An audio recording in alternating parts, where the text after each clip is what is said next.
Welcome to my YouTube channel मिलेला 2.1 में आपका स्वागत है। अगर चैनल पे नया है तो लाइक करें, सब्सक्राइब करें, बेल आइकन को प्रेस करें जिससे सबसे पहले वीडियो आप तक पहुंचे। This story is 29 to 42। आता किसी नरक के देवता की तरह सोफे पर एक पैर पर दूसरा पैर चढ़ाकर बैठा हुआ था। उसकी आंखें एकदम लाल थी। उसकी आंखों के सामने इस वक्त 5 लोग थे, जिनमें से 2 जवान लड़के, एक 50 साल का आदमी और 2 40 के आसपास के लोग। आता को वैसे भी उनकी उम्र से कोई लेना देना नहीं था। वो इतनी ज्यादा गुस्से में था कि उसके मुंह से कुछ आवाज ही नहीं निकल रही थी। उसके गुस्से को देखकर वसीम बहुत बुरे तरीके से डरा हुआ था। सबको ऐसे डरा हुआ देखकर निहाल सामने आता है और बहुत ही खतरनाक आवाज में उस 50 साल के आदमी से सवाल करता है, बाथरूम की सारी फोटोज कहाँ है? वो 50 साल का आदमी अपने सामने बैठे हुए नरक के देवता को देखकर बहुत बुरे तरीके से डरा हुआ था। वो डरते हुए बोलता है, मेरी बैग में जो कंप्यूटर है सब कुछ उसी में रिकॉर्ड होता है। आज से पहले जितनी भी लड़कियां यहाँ पर आई हुई थी उन सब की वीडियोज है मेरे पास और हम सभी से देखते भी थे, लेकिन जब मिस्टर ग्रोवर यहाँ पर रहने के लिए आए तब हमने देखने में ज़्यादा इंटरेस्ट नहीं दिखाया। ट्रस्ट मी मिस्टर ग्रोवर, हमने आपके बाथरूम की फुटेज को नहीं देखा है और एक लड़की के बाथरूम की फुटेज देखकर हम करेंगे भी क्या लाउडली क्राइंग। और जितनी भी वीडियो रिकॉर्ड हुई है सब मेरे लैपटॉप में है। उस आदमी की बात को सुनकर निहाल गुस्से में उसके पास जाता है और बिना उम्र का लिहाज किया उनसे बालों को पकड़ लेता है और गरजते हुए सवाल करता है, कब से चल रहा है ये सब? वो आदमी बहुत बुरे तरीके से डरा हुआ था। वो डरते हुए बोलता है, 1 साल। आथा तुरंत उस 50 साल के आदमी के बैग से लैपटॉप निकलता है और अपना लैपटॉप निकालकर कोडिंग शुरू करता है। वो इस वक्त बहुत ही ज़्यादा गुस्से में था, लेकिन फुटेज को वह खुद अपने हाथों से डिलीट करना चाहता था।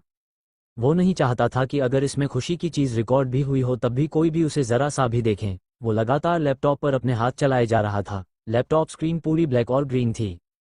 आधे घंटे बाद आथा अपना लैपटॉप बंद करता है और सामने बैठे उन लोगों को देखने लगता है जिन्होंने गलत काम किया था। वो मन ही मन इस बात से खुश था कि वो एक लड़का है जिसकी वजह से इन लोगों ने उसके बाथरूम की फुटेज को देखने का लालच नहीं किया, जिसकी वजह से इन्होंने खुशी को भी उसे तरह से नहीं देखा है। आथा ने ना सिर्फ खुशी की बल्कि जितनी भी लड़कियों की वीडियो थी सबको डिलीट कर दिया था। वैसे तो वो बिल्कुल भी दयावान नहीं था और दूसरों से उसे कोई लेना देना नहीं था, लेकिन आज पहली बार उसने सोचा कि खुशी के लिए उसे जितना बेचैनी हो गई थी वैसे ही दूसरे लोग भी होंगे जिन्हें उन लड़कियों के लिए बेचैनी होगी। निहाल गुस्से में उन 2 40 के उम्र के आसपास के आदमियों को अपने जूते से बहुत बुरे तरीके से कुचलता है और मारता है। जैसा कि आप लोगों को पता ही होगा कि निहाल कितना ज़्यादा बेरहम है। एक टाइम पर वह सीरियल किलर रह चुका है जो बस लोगों को खुश देखकर ही उसकी ज़िंदगी में आग लगाने के लिए उसके घर में खून कर देता था। निहाल के सामने जब भी कोई परफेक्ट फैमिली, खुशहाल फैमिली आती थी वो हमेशा उन फैमिली में से किसी एक को मार डालता था, जिसके बाद पूरे फैमिली में मातम का माहौल बन जाता था। हालांकि निहाल अपने इस साइको वाले रूप से बाहर आ चुका था, लेकिन गुस्सा तो उसके अंदर अभी भी पैसा ही था। वो बहुत ही बेरहमी से सबको मार रहा था और उसकी इसी बेरहम को देखकर ही तो आथा ने उसे सभी बॉडीगार्डों का हेड बना दिया था। आथा अपनी आंखों को बंद किए चुपचाप सोफे पर बैठा हुआ था। उसका चुप रहना ही सबको बहुत ज्यादा डरा रहा था। अचानक से ही वो खड़ा हो जाता है और उन 5 लोगों के पास जाने लगता है। अपने मास्टर को वहां पर आता हुआ देखकर निहाल पीछे हो जाता है। आथा आंखें बेहद ही अजीब थी, बहुत ज्यादा डरावनी। स्माइल मूवी में भी किसी ने इतना डरावना एक्सप्रेशन नहीं दिया होगा जितना इस वक्त आथा का था। वो कुछ भी नहीं बोलता और सीधा उस 50 साल के आदमी के बाल को पकड़ लेता है और उसके सर को जमीन पर पटकने लगता है। 1 बार, 2 बार, 3 बार, बार बार वो उस 50 साल के आदमी के सर को जमीन पर पटक रहा था। फर्श पर बहुत ही ज्यादा खून फैल चुका था, लेकिन आथा आज है वनीयत पर उतर आया था। उसके गुस्से की मानो कोई सीमा ही नहीं थी। सभी बॉडीगार्ड इतना ज्यादा डरे हुए थे कि उन्हें पता था अगर आज उनके मास्टर से किसी ने भी बात करने की कोशिश की तब आज वह भी मरेगा। कोई कुछ नहीं बोल रहा था। आथा को इतनी बेरहमी से एक 50 साल के बूढ़े इंसान की हत्या करते हुए देखकर बाकी के 4 लोग बहुत बुरे तरीके से डरे हुए थे। अचानक से ही आथा अपने हाथ को वसीम की तरफ करता है और वसीम उसके हाथ में एक बड़ा सा खंजर पकड़ा देता है। आथा मुस्कुराते हुए अपने हाथ में पड़े हुए खंजर को देखता है और एक ही बार में उस आदमी के सीने में घुसा देता है। कोई कुछ समझ पाता उसके पहले ही वो खंजर को नीचे खींचकर उसके सीने से लेकर पेट तक गहराई से चीर देता है। ये बहुत ही भयानक नज़ारा था। वहाँ का माहौल बहुत ही ज़्यादा घुटन भरा था। वो चारों लोग बहुत ज़्यादा डरे हुए थे और उन्हें पता लग चुका था कि अब उनके साथ बहुत बड़ा होने वाला है। आथा निहाल को कुछ इशारा करता है और अगले ही पल निहाल उन दोनों जवान लड़कों में से एक के ऊपर एसिड गिरा देता है, हाइड्रोक्लोरिक एसिड, जो बहुत ही ज़्यादा भयानक था। ये सब कुछ इतना ज़्यादा भयानक था कि दूसरा जवान लड़का वहीं पर बेहोश हो जाता है। आथा बहुत ही ज़्यादा गुस्से में था। वो बाकी के बचे हुए तीनों लोगों को देखकर शैतानी मुस्कुराहट के साथ वसीम की तरफ देखता है। उसकी ऐसी मुस्कुराहट से वसीम डर चुका था। ठीक 10 मिनट बाद जमीन पर बाकी के बच्चे तीनों लोगों के शरीर के टुकड़े पड़े हुए थे। उन्हें मार तो दिया था आथा ने, लेकिन फिर उसने सोचा कि उनके मरने से किसी का भला ही कर दिया जाए। मारने से पहले उसने इन तीनों के सभी ऑर्गन्स को निकलवा दिया था। आगे जाकर किसी जरूरतमंद को इसकी जरूरत पड़ सकती है। बिना एनेस्थीसिया का ऑपरेशन, ओ माय गॉड, कोई बर्दाश्त नहीं कर पाया। उन सभी लोगों के अंग को अस्पताल में पहुंचा दिया गया था और आथा ने यहाँ पर मौजूद बाकी के सारे स्टाफ की जुबान ही कटवा दी थी, क्योंकि वो बहुत गुस्से में था। उसे इस होटल से जुड़े हुए हर एक इंसान पर बहुत ज़्यादा गुस्सा आ रहा था। वो गुस्से में इतना भयानक रूप ले चुका था कि उसने न सिर्फ इस होटल के स्टाफ लोगों की जुबान कटवा दी थी, बल्कि उसने अपने ही एक बॉडीगार्ड को भी जान से मार दिया था। यही था असली साइको आर्थर ग्रोवर, जिसके नाम से ही हर कोई डर से कांप जाता है। आज आर्थर ने खून की होली खेली थी। वो अपने गुस्से को शांत नहीं कर पा रहा था। वो गुस्से में किसी दूसरे रूम में फ्रेश होने के लिए चला जाता है। उसके पूरे कपड़ों पर खून लगा हुआ था। लेकिन इस बीच आर्थर भूल चुका था कि खुशी नाम की बदमाश लड़की उसके ही कमरे में थी, जिसने आज जरूर से ज्यादा ही नींद ले ली थी।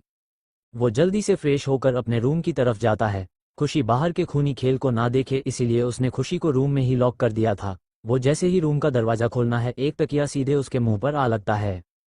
बस यहीं पर आर्थर का पारा चढ़ गया। अभी ही तो बहुत मुश्किल से उसका गुस्सा शांत हुआ था, या शायद शांत होना शुरू हुआ था, लेकिन अगले ही पल उसे याद आ गया कि इस कमरे में तो खुशी थी। मतलब उसके ऊपर तकिया खुशी ने फेंका है। वो तकिया को खुद से दूर करके खुशी को अजीब नज़रों से देखने लगता है। खुशी एक बार फिर विंडो से भाग जाना चाहती थी, लेकिन पिछली बार के बाद से आर्थर थोड़ा सावधान हो गया था। खुशी को अपने सामने गुस्से में खड़ा देखकर आर्थर का चेहरा नरम पड़ जाता है। वो जल्दी से खुशी के पास जाकर उसे बहुत टाइटली पकड़ लेता है और अपने सीने से चिपक लेता है। उसे खुशी को ऐसे ही गले लगाकर रखना बहुत पसंद था। अचानक से उसका बचा कुचा गुस्सा पूरा का पूरा शांत हो जाता है। उसकी आंखों में एक बार फिर से प्यार आ जाता है। वही खुशी उसकी इस हरकत से एकदम हैरान हो गई थी।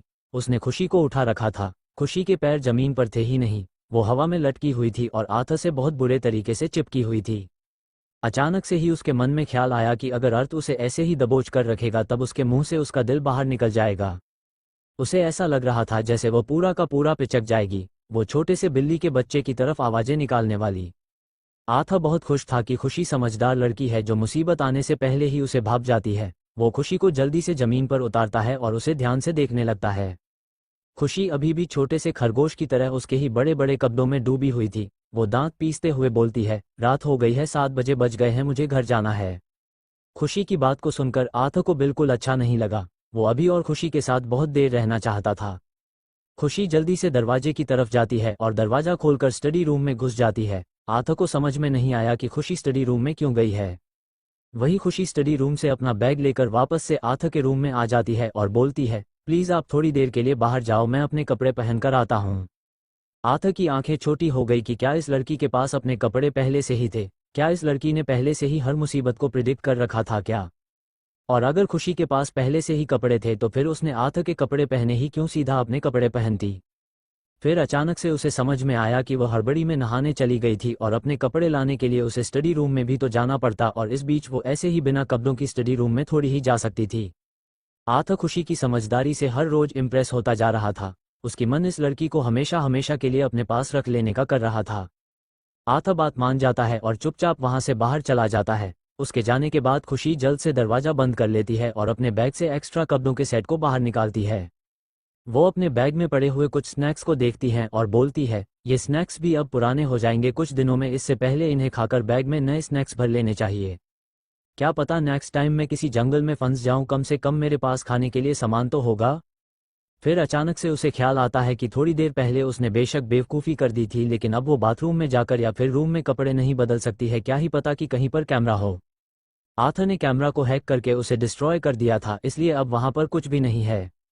खुशी मन ही मन कुछ सोचती है और अचानक से ही वो अपने कपड़ों को लेकर ब्लैंकेट के अंदर घुस जाती है। थोड़ा 5-10 मिनट लेट लगता है, लेकिन खुशी अपने कपड़े ब्लैंकेट के अंदर ही चेंज करती है, क्योंकि ब्लैंकेट के अंदर भला कौन कैमरा छुपा सकता है, और अगर किसी ने छुआ भी लिया तब कौन सा ब्लैंकेट के अंदर रोशनी है जो कोई देख भी देगा।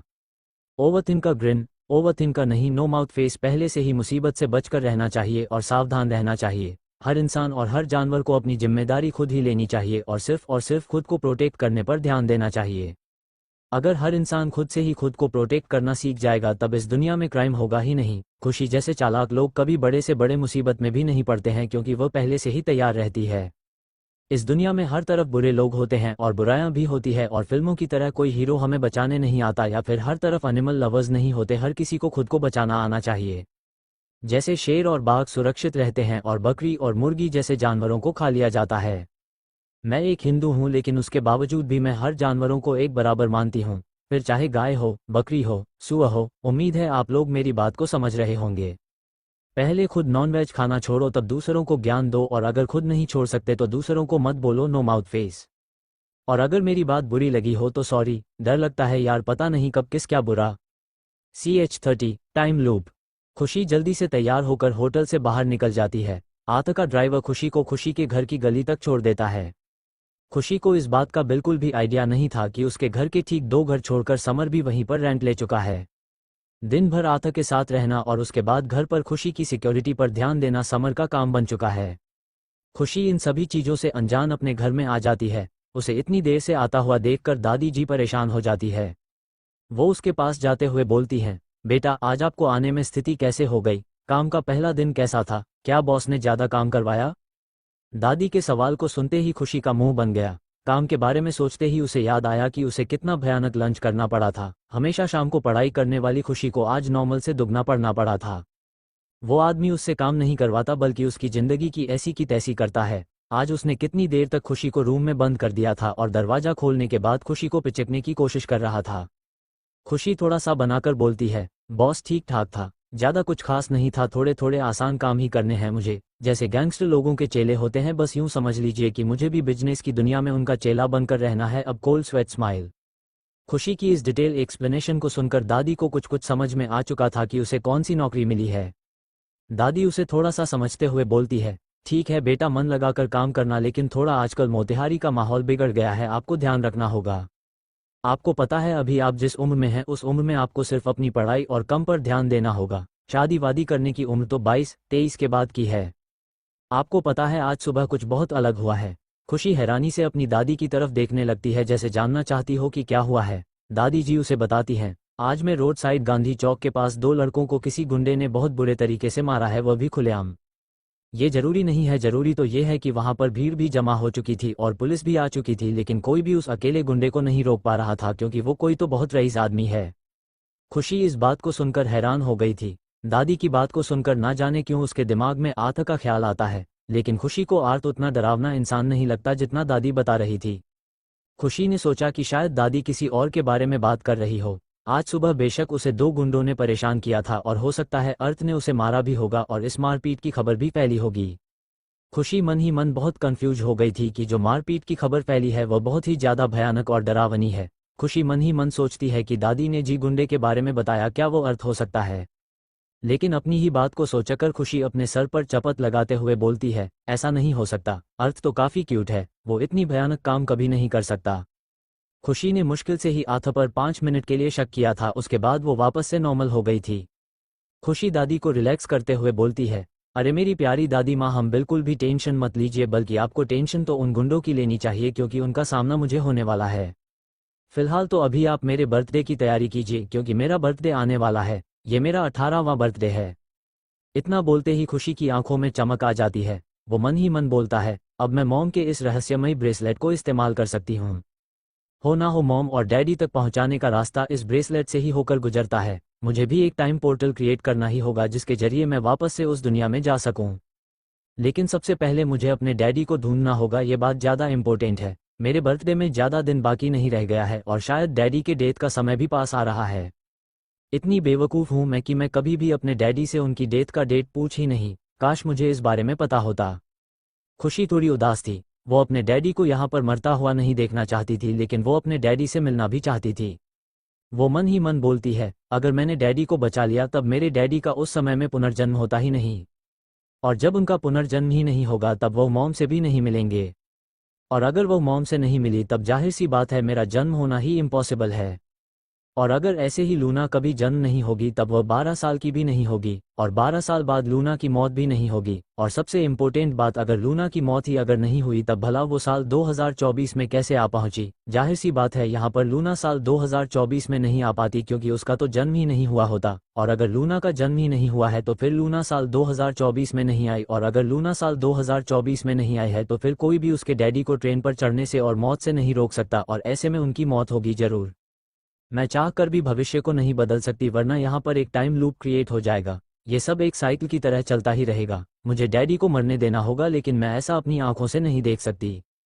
खुशी बहुत उदास थी और उसके मन में बार बार अपने डैडी को देखने की इच्छा जाग रही थी। अचानक से ही उसे याद आया कि उसे कुछ गुंडों से संपर्क करना चाहिए, किसी बड़े गुंडे और गैंगस्टर से कांटेक्ट करने के लिए। और बड़े गुंडे या फिर गैंगस्टर से कांटेक्ट होने के बाद खुशी किसी नॉर्मल माफिया से कांटेक्ट कर सकती है, और नॉर्मल माफिया के जरिए वो अपने डैडी से कांटेक्ट कर सकती है। CH-31 अगद खुराना की मौत। अगली सुबह खुशी का मूड आज कुछ सही नहीं था। दिन भर कल आत के होटल में सोते रहने की वजह से बेचारी को रात को नींद ही नहीं आई। बहुत कोशिश करने के बाद खुशी को 4 बजे नींद आने लगी, जबकि उसे 4 बजे उठना था।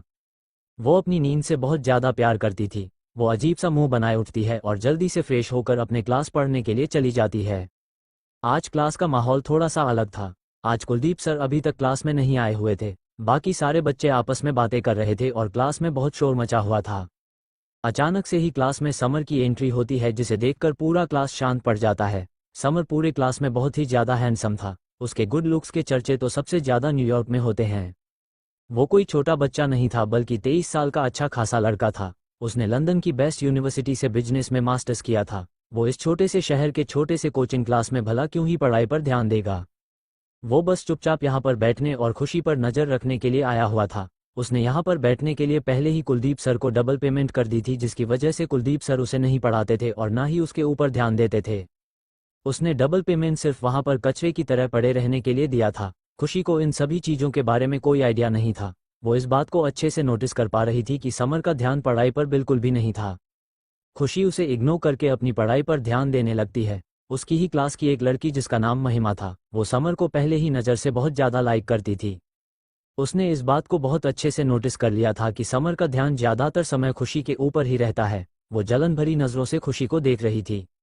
उसे खुशी तो खैर शुरू से ही पसंद नहीं थी, क्योंकि खुशी हद से ज़्यादा खूबसूरत थी। न सिर्फ पूरे मोतिहारी में बल्कि शायद इस पूरे देश में खुशी से ज़्यादा सुंदर लड़की उसने कभी देखी नहीं है। खुशी के चेहरे का नूर बहुत ही ज़्यादा अलग है। ऐसा लगता है जैसे खुशी इस दुनिया की ही नहीं है, वह सबसे अलग दिखती है। खुशी को भी महिमा कुछ खास पसंद नहीं थी, क्योंकि खुशी ने उसकी आंखों में पहले ही अपने लिए जलन देख लिया था। वो इन सभी चीज़ों को इग्नोर करके अपने ही बगल में बैठी हुई अनामिका नाम की लड़की के साथ बातें कर रही थी। खुशी की बातें इतनी ज़्यादा फालतू थी कि बेचारी अनामिका अपना सर पकड़ कर बैठी हुई थी। खुशी उसे बेफालतू का यूनिवर्स, ब्लैक होल जैसी चीज़ों के बारे में बातें कर रही थी। खुशी जब देखती है कि अनामिका उसकी बातों को नहीं ध्यान दे रही है, तब उसे थोड़ा बुरा लगता है। वो मुंह बनाते हुए अपना फ़ोन निकलते हैं और अपना फ़ोन चेक करने लगती है। अचानक से ही उसके सामने एक ऐसा न्यूज़ आता है जिसे देखकर उसके होश हो जाते हैं। अगद खुराना की मौत हो चुकी है। मुंबई के जाने माने बिजनेसमैन अगद खुराना की आज सुबह 5 बजे ही मौत हो चुकी है। उनकी कंडीशन खराब तो पहले से ही थी, लेकिन आज उसकी मौत हो चुकी है। खुशी बिना कुछ सोचे समझे जल्दी से आनेका को हटाती है और दरवाजे से आ रहे कुलदीप सर को भी जल्दी से साइड में करते हुए भागने लगती है। वो बहुत ही ज़्यादा बेचैनी में दिखाई दे रही थी। वो अपनी पूरी ताकत लगाकर दौड़ रही थी। अचानक से ही उसकी इस हरकत से पूरा क्लास हैरान हो गया, यहाँ तक कि कुलदीप सर भी हैरान हो गए थे। अचानक से ही समर को भी समझ में नहीं आता कि खुशी को अचानक से क्या हो गया था। वो जल्दी से खड़ा होता है और सर की तरफ देखते हुए बोलता है, सर वो एक लड़की है और उसका ऐसे अकेले जाना मुझे कुछ सही नहीं लग रहा, मैं चेक करके आता हूँ। इतना बोलकर समझ भी खुशी के पीछे पीछे भागने लगा। समय को कोई आइडिया नहीं था कि खुशी कहाँ जा रही है, लेकिन वो खुशी का पीछा कर रहा था।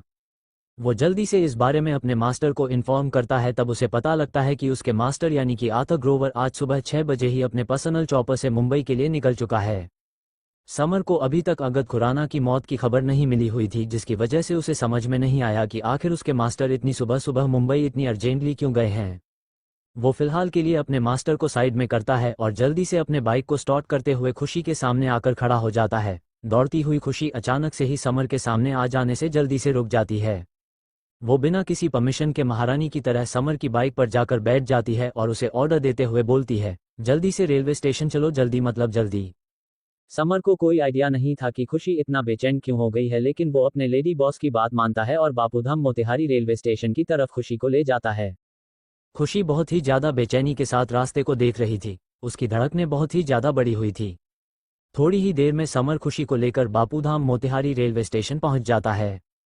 खुशी समर का इंतजार भी नहीं करती और दौड़ते हुए रेलवे स्टेशन के अंदर चली जाती है। इस वक्त रेलवे स्टेशन पर बहुत ही ज्यादा भीड़ थी। खुशी भीड़ में जल्दी से बिल्ली के बच्चे की तरह घुस जाती है और इधर उधर अपनी नजरें दौड़ने लगते हैं।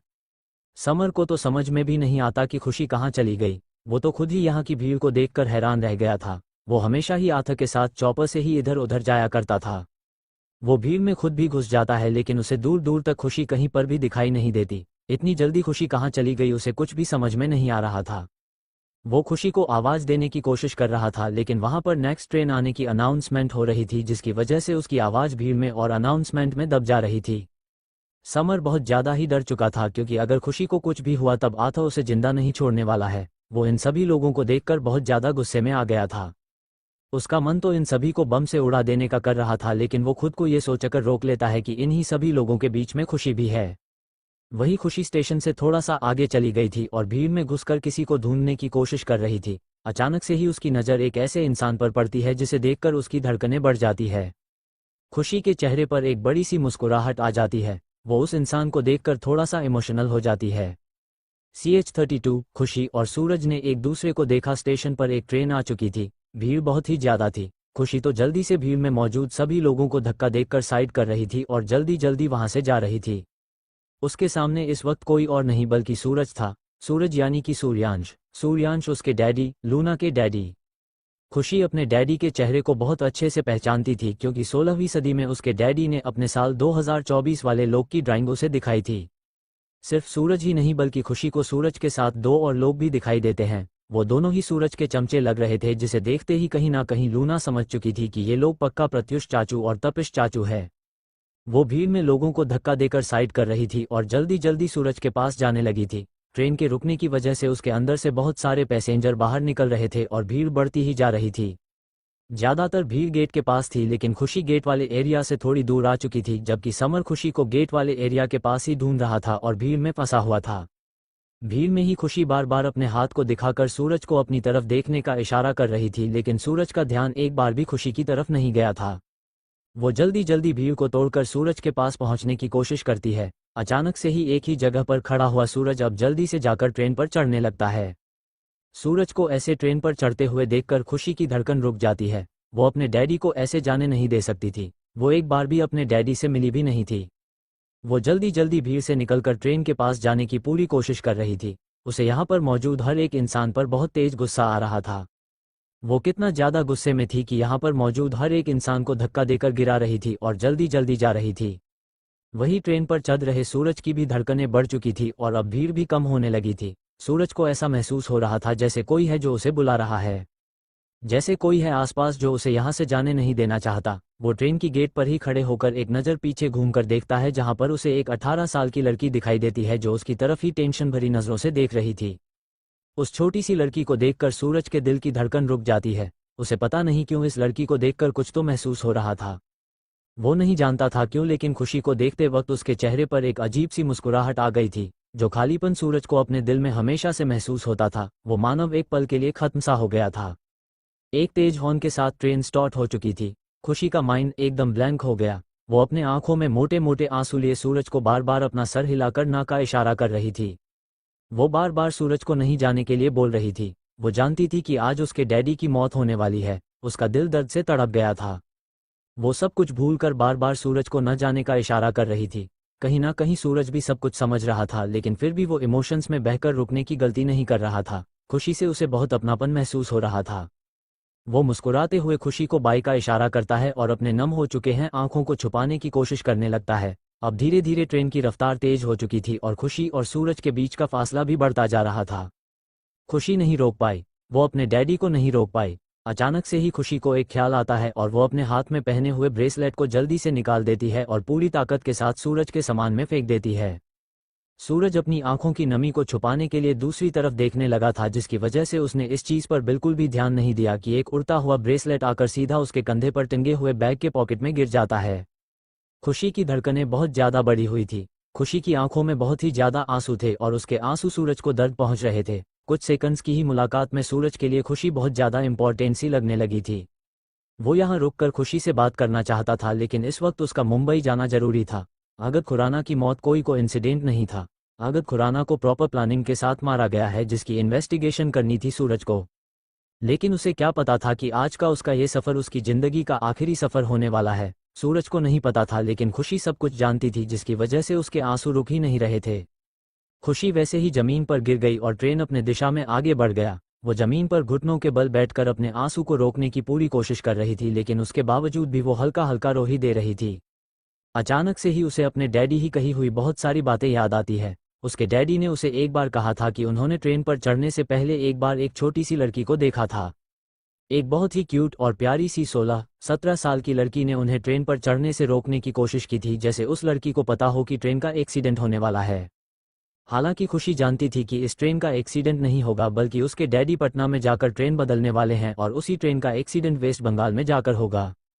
और इस बात को सूर्यांश यानी कि खुशी के डैडी ने खुशी को बताया था। अब जाकर खुशी को समझ में आया था कि उसके डैडी ने जिस क्यूट सी लड़की को के बारे में उसे बताया था वो खुद ही थी। खुशी को अचानक से ही याद आया कि उसके डैडी ने बताया था कि वो क्यूट सी लड़की देखने में बिल्कुल उसकी मॉम की तरह दिखती थी। अब जाकर खुशी को सारी बातें समझ में आ रही थी। उसने अपने डैडी की इन्वेस्टिगेशन करने में थोड़ी सी देरी कर दी थी। बहुत कोशिश करने के बाद भी वो अपने डैडी को नहीं बचा पाई थी, या शायद उसके डैडी के किस्मत में मरना लिखा हुआ था। खुशी को किसी भी चीज़ पर विश्वास ही नहीं हो रहा था। खुशी के डैडी ने ऐसा कहा था कि जब उस छोटी बच्ची ने उन्हें ट्रेन पर चढ़ने से रोकने के लिए बहुत सारे इशारे किए थे, तब उन्हें उस लड़की से अपनापन महसूस हुआ था। उस छोटी सी लड़की को देखकर उनकी धड़कनें बढ़ी हुई थी। आज जाकर खुशी को समझ में आ रहा था कि वो छोटी सी लड़की तो वह खुद ही थी। इन्हीं सभी चीज़ों के बारे में सोचते हुए खुशी की आंखों में आंसू आ चुके थे। वो आराम से चुपचाप खड़ी हो जाती है और एक बेंच पर जाकर बैठ जाती है। वो इस वक्त बहुत ही ज़्यादा उदास थी। वो इस वक्त समझ ही नहीं पा रही थी कि उसे क्या करना चाहिए, इसीलिए वो थोड़ी देर यहाँ पर बैठकर सब कुछ सोचने की कोशिश कर रही थी। भीड़ थोड़ी शांत होने की वजह से समर अब खुशी को ढूंढता हुआ यहाँ तक पहुँच चुका था। वो हैरान रह गया था जब उसने खुशी को रोते हुए देखा। समर को कुछ भी समझ में नहीं आया कि आखिर खुशी क्यों रो रही है। कैसे हो सकता है कि किसी ने खुशी को परेशान किया हो? आखिर कौन है जिसको अपनी जान प्यारी नहीं है? समर मन ही मन सोचने लगा और चुपचाप जाकर खुशी के बगल में बैठ गया। वो खुशी को ध्यान से देखने लगा। खुशी के अंदर इस वक्त बहुत सारे इमोशंस एक साथ चल रहे थे। उसके डैडी हमेशा ही बोलते थे उन्हें अपनी साल 2024 वाली जिंदगी बिल्कुल पसंद नहीं थी। उस वक्त में वो हमेशा अकेले रहा करते थे। लेकिन उनकी किस्मत अच्छी थी जो मौत के बाद भी उन्हें एक नई जिंदगी मिली 16वीं सदी में। वहाँ उन्हें खुशी की मॉम यानी कि राजकुमारी चांदनी मिली थी, एक बहुत बड़ी फैमिली मिली थी और स्पेशली उन्हें लूना मिली थी। इन्हीं सभी चीज़ों को याद करके खुशी बहुत ज़्यादा इमोशनल हो गई थी और रो रही थी। वहीं दूसरी तरफ ट्रेन में सूरज भी बहुत ज़्यादा इमोशनल था। सूरज के पास खुद क्या भी एक चॉपर है, लेकिन वो कुछ भी इस्तेमाल नहीं करता था और बिल्कुल नॉर्मल लोगों की तरह ही ज़िंदगी जीने की कोशिश करता था। वो डाउन टू अर्थ था, जिसकी वजह से वो इस वक्त एयर कंडीशनर वाले डब्बे में न होकर जनरल में था। प्रत्युष और तापी से सूरज को देख रहे थे जो बहुत ही ज़्यादा उदास था। दोनों में से किसी को भी समझ में नहीं आया कि आखिर सूरज इतना उदास क्यों है। वही सूरज के दिमाग में बार बार खुशी का चेहरा आ रहा था। आखिर खुशी उसे क्यों रोकता चाह रही थी? आखिर खुशी को देखकर उसे इतना अपनापन क्यों महसूस हो रहा था, जबकि खुशी उसके लिए अनजान थी। न जाने क्यों सूरज का मन एक बार और खुशी को देखने का और उससे बातें करने का कर रहा था। वो इतना ज़्यादा बेचैन था कि उसे समझ में नहीं आ रहा था कि उसे क्या करना चाहिए। अचानक से ही उसके दिमाग में ख्याल आया कि अगर खुशी के कोई माता पिता नहीं हुई तब वो खुशी को अडॉप्ट कर लेगा। खुशी के जैसी एक प्यारी सी बेटी होना बहुत ही ज़्यादा इंटरेस्टिंग है। वो तो बस कुछ दिनों के लिए मुंबई जा रहा था, फिर उसे वापस आना था। वो मन ही मन सोचता है कि वापस आने के बाद वो खुशी को अडॉप्ट कर लेगा। CH-33 खुशी का फुटा गुस्सा। खुशी स्टेशन पर चुपचाप बैठी हुई थी और उसकी आंखों में थोड़े थोड़े आंसू थे। वो इस वक्त ब्लैंक थी और उसे कुछ भी समझ में नहीं आ रहा था कि उसे अभी क्या करना चाहिए। समर भी इस वक्त ठीक उसके बगल में बैठा हुआ था और उसे कोई आइडिया नहीं था कि खुशी इतनी उदास क्यों है। वो खुशी से बात तो करना चाहता था, लेकिन वो नहीं कर रहा था। वो पहले खुशी को शांत होने का मौका दे रहा था। खुशी थोड़ी देर तक खुद को शांत करती है, तब तक दूसरे ट्रेन की अनाउंसमेंट हो चुकी थी। ये बहुत ही बुरा हुआ। वो अपने डैडी से एक दो बार और मिलना चाहती थी। अचानक से ही उसे याद आया कि उसके डैडी ने बताया था कि जो लड़की उन्हें स्टेशन पर ट्रेन से जाने से रोकने का इशारा कर रहे थे, उन्होंने उस लड़की को पहली बार ही देखा था। आज के इस इंसिडेंट ने खुशी को और भी ज़्यादा मोटिवेट कर दिया था कि उसे जल्द से जल्द एक टाइम मशीन बनाना होगा। वो मन ही मन कुछ सोचने लगी और आसपास देखने लगी। अचानक से ही उसकी नज़र एक बहुत ही हैंडसम लड़के पर चली जाती है जो बिना किसी भाव के ट्रेन का इंतजार कर रहा पटरी को ही घूर रहा था। खुशी की आंखें छोटी हो गई थी। वो ओवरथिंकिंग करने में बहुत तेज थी, लेकिन उसकी ओवरथिंकिंग की ज़्यादातर चीज़ सही साबित हो जाती थी। उसने होटल में भी बस कैमरा होने की बात शक के दम पर कह दी थी, लेकिन इस बारे में खुशी को अभी तक कोई आइडिया नहीं था कि बाथरूम में सच में कैमरा था। वो वहां पर मौजूद हर एक इंसान के एक्टिविटी को बहुत ध्यान से नोटिस कर रही थी और उसे कुछ गड़बड़ लग रही थी। समर को कुछ भी समझ में नहीं आया कि खुशी के फेशियल एक्सप्रेशन अचानक से कैसे बदल गए। वो जानता था कि खुशी बहुत ही ज़्यादा समझदार और चालाक लड़की है। वो मन ही मन कुछ सोच रहा था। अचानक से ही वहां पर लोग भीड़ लगने लगे। कुछ लोग तो बार बार झांक कर ट्रेन की राह को देख रहे थे। सब क्रांति एक्सप्रेस के आने का टाइम हो चुका था। खुशी बिना किसी भाव के उस हैंडसम लड़के को देख रही थी। सारे लोग प्लेटफॉर्म पर थोड़ा पीछे घसकने लगे क्योंकि अब ट्रेन सच में आ चुकी थी। खुशी बहुत ही ध्यान से ट्रेन की तरफ देख रही थी। अचानक से ही उसकी आंखें बड़ी हो गई। वो उस हैंडसम लड़के की एक्टिविटी को भी बहुत ज़्यादा ध्यान से देख रही थी। अचानक से ही समर की धड़कनें रुक गई। सिर्फ 1 मिनट के अंदर ही कुछ बहुत बड़ा हो गया वहां। समय का पूरा शरीर कांप गया।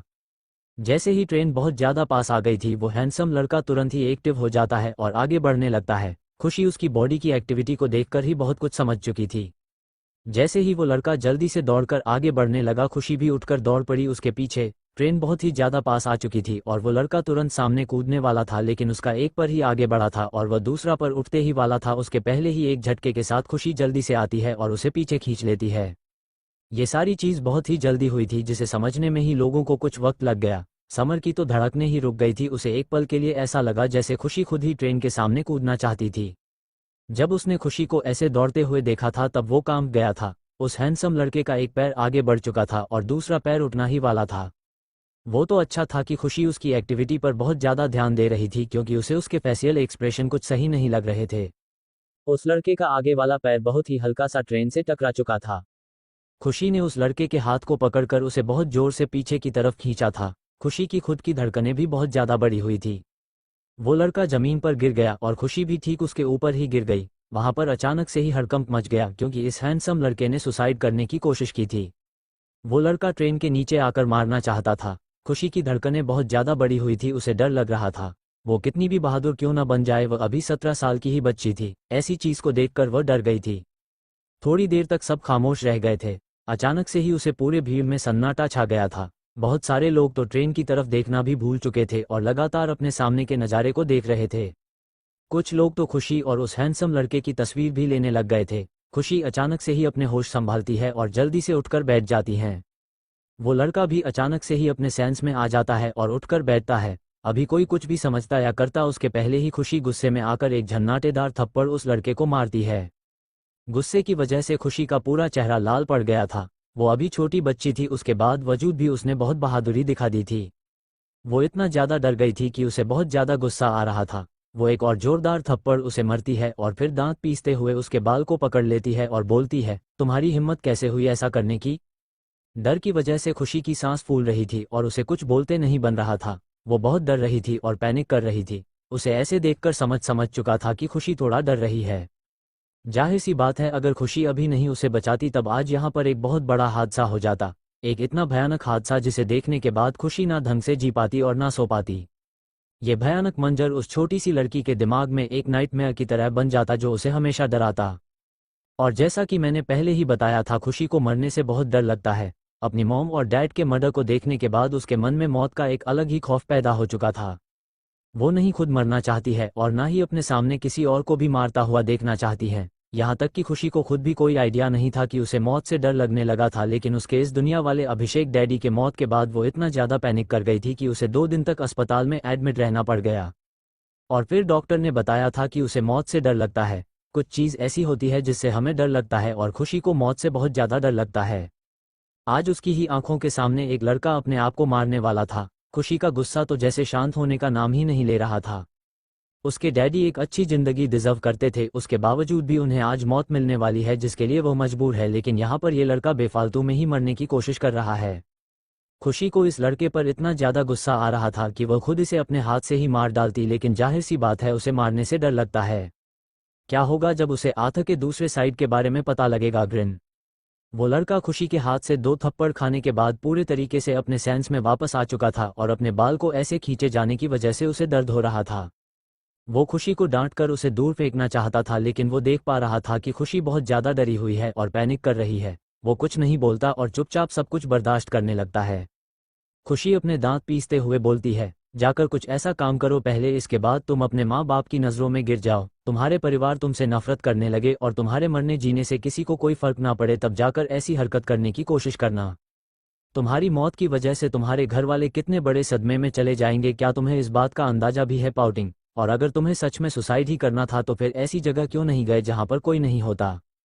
यहाँ सबके सामने सुसाइड करके क्या साबित करने की कोशिश कर रहे थे तुम? पाउटिंग। क्या तुम इस भ्रम में थे कि हम में से कोई आकर तुम्हें बचा लेगा, या फिर शुरुआत से ही तुम्हारा करने का प्लान नहीं था बल्कि सिंपैथी जिन करना चाहते थे?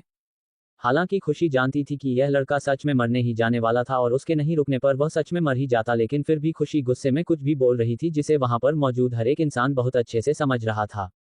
वहां पर मौजूद हर एक इंसान खुशी की बहादुरी देखकर इम्प्रेस हो चुका था। वो देखने में कितनी ज़्यादा छोटी है लेकिन कितनी ज़्यादा चालाक है। वो सिर्फ इस लड़के के फेशियल एक्सप्रेशन को देखकर ही समझ गई थी कि यह लड़का क्या सोच रहा है।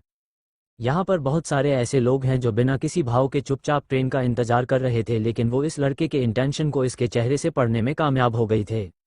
वही सामने पड़े लड़के ने जैसे ही खुशी की बात सुनी उसकी आंखें छोटी हो गई। हालांकि खुशी बोल तो सही रही थी, उसके मरने के बाद उसके फैमिली वाले जीते जी मर जाते। वो लड़का अपनी फैमिली का इकलौता बेटा था। अगर उसे मरने का इतना ही शौक था तब पहले उसे अपने परिवार वालों की नज़रों में बुरा बन जाना चाहिए था, ताकि उसके मरने के बाद भी उसके परिवार वाले दुखी ना हो। अचानक से ही उसे याद आया कि वह क्या सोच रहा है। वो इतने सारे लोगों के सामने शर्मिंदा हो चुका था। वो सारे लोग खुशी को प्राउड भरी नज़रों से देख रहे थे और उसे गुस्से भरी नज़रों से। वो लड़का शर्मिंदा होकर जल्दी से भीड़ को साइड करके वहां से भाग जाता है। वो अब यहाँ पर बिल्कुल भी रुकना नहीं चाहता था। उसे इस तरीके से भागते हुए देखकर खुशी और भी ज़्यादा गुस्सा हो गई। वो अपने दांत पीस लेती है कि अचानक से उसकी नज़र जमीन पर पड़े हुए एक आईडी कार्ड पर चली जाती है। उस कार्ड को उठाते ही खुशी को समझ में आ जाता है कि ये कार्ड उसी बेवकूफ़ लड़के का है। वो इस लड़के का नाम पढ़कर मन ही मन कुछ सोचने लगती है। तेजस यादव। तेजस यादव के नाम को पढ़कर खुशी के चेहरे पर एक अजीब सा भाव आ जाता है। वो अब जब इस लड़के का नाम जान चुकी थी तब वक्त आ गया है कि खुशी इस लड़के को एक अच्छा सा सबक सिखाएं। आखिर इस लड़की की इतनी हिम्मत कैसे हुई खुशी को डराने की? खुशी बहुत ही ज़्यादा गुस्से में थी। उसने आज से पहले कभी भी इतनी भयानक सिचुएशन को नहीं देखा था। वो मदद भी बस उन लोगों की ही करती है जो खुद उसके सामने गलती से आ जाते हैं। आज अभी पहली बार खुद अचानक से उसके सामने आ गया था, जिसकी वजह से खुशी को उसकी मदद करनी पड़ गई थी।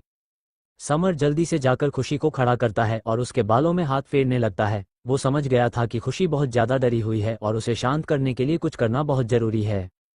वहां पर मौजूद लोग भी ऐसी खुशी की सिचुएशन को देखकर समझ गए थे कि भले ही उसने उस बेवकूफ़ लड़के को बचा लिया है, लेकिन खुद एक बच्ची होने की वजह से उसके दिमाग में डर बैठ गया है। उस बहुत बड़े भीड़ में से एक लड़का सामने आता है और अपना खरीदा हुआ कोक उसे दे देता है। समर भी इस वक्त ज़्यादा नखरे नहीं करता और चुपचाप कोक की बोतल को लेकर खुशी को पिलाने लगता है। उसने सोचा कुछ ठंडा पिलाने से खुशी का दिमाग भी ठंडा हो जाएगा। वहां पर मौजूद कुछ महिलाएं खुशी के लिए फिक्रमंद हो गई थी। थोड़ा थोड़ा कोक पीने के बाद खुशी समर से चिपक गई थी। वो इतनी ज़्यादा डरी हुई थी कि वो बहुत जोर से समर को पकड़ लेती है और उसके सीने पर सर रखकर लंबी लंबी सांस लेने लगती है। समर भी कुछ नहीं बोलता और चुपचाप उसके बाल को सहलाने लगता है। वो मन ही मन इस बात को लेकर बेचैन था कि इस बारे में आथा को बस पता ना लगे। वो खुशी के लिए इतना ज़्यादा प्रोटेक्टिव था कि अगर उसे इस बारे में ज़रा सी भी भनक लग गई तब तेजी से यादव की ज़िंदगी खतरे में पड़ जाएगी। वही थोड़ी देर खुद को शांत कर लेने के बाद खुशी को अचानक से ही कुछ याद आता है। 38 खुशी और समर पहुंचे पटना। समर भी कुछ नहीं बोलता और चुपचाप उसके बाल को सहलाने लगता है। वो मन ही मन इस बात को लेकर बेचैन था कि इस बारे में आथा को बस पता ना लगे। वो खुशी के लिए इतना ज़्यादा प्रोटेक्टिव था कि अगर उसे इस बारे में ज़रा सी भी भनक लग गई तब तेजी से यादव की ज़िंदगी खतरे में पड़ जाएगी। वही थोड़ी देर खुद को शांत कर लेने के बाद खुशी को अचानक से ही कुछ याद आता है। खुशी जल्दी से उठकर खड़ी हो जाती है और मन ही मन बोलता है, वो ट्रेन एक्सीडेंट तो कल होने वाला है, इसलिए आज मैं अपने डैडी से मिलकर ही रहूंगी। उसके चेहरे पर एक अजीब सी चमक आ जाती है। वो समर से सवाल करती हैं, समर क्या तुम्हारे पास कोई कार है जिसकी स्पीड बहुत ज़्यादा तेज हो? समर उसकी बात को सुनकर हैरान हो जाता है, फिर भी जवाब देते हुए बोलता है, हाँ मेरे पास इस वक्त लेटेस्ट फरारी है। खुशी खुश होते हुए बोलती है, क्या तुम्हारी गाड़ी मुझे आज के आज पटना पहुंचा सकती है? समर उसकी बात को सुनकर एकदम हैरान रह गया। उसे समझ में नहीं आया कि खुशी आखिर पटना क्यों जाना चाहती है। वो फिर भी खुशी के सवाल का जवाब देते हुए बोलता है, अगर तुम्हें आज के आज ही पटना पहुंचना है तो फिर हमें इसके लिए चौपर से जाना होगा।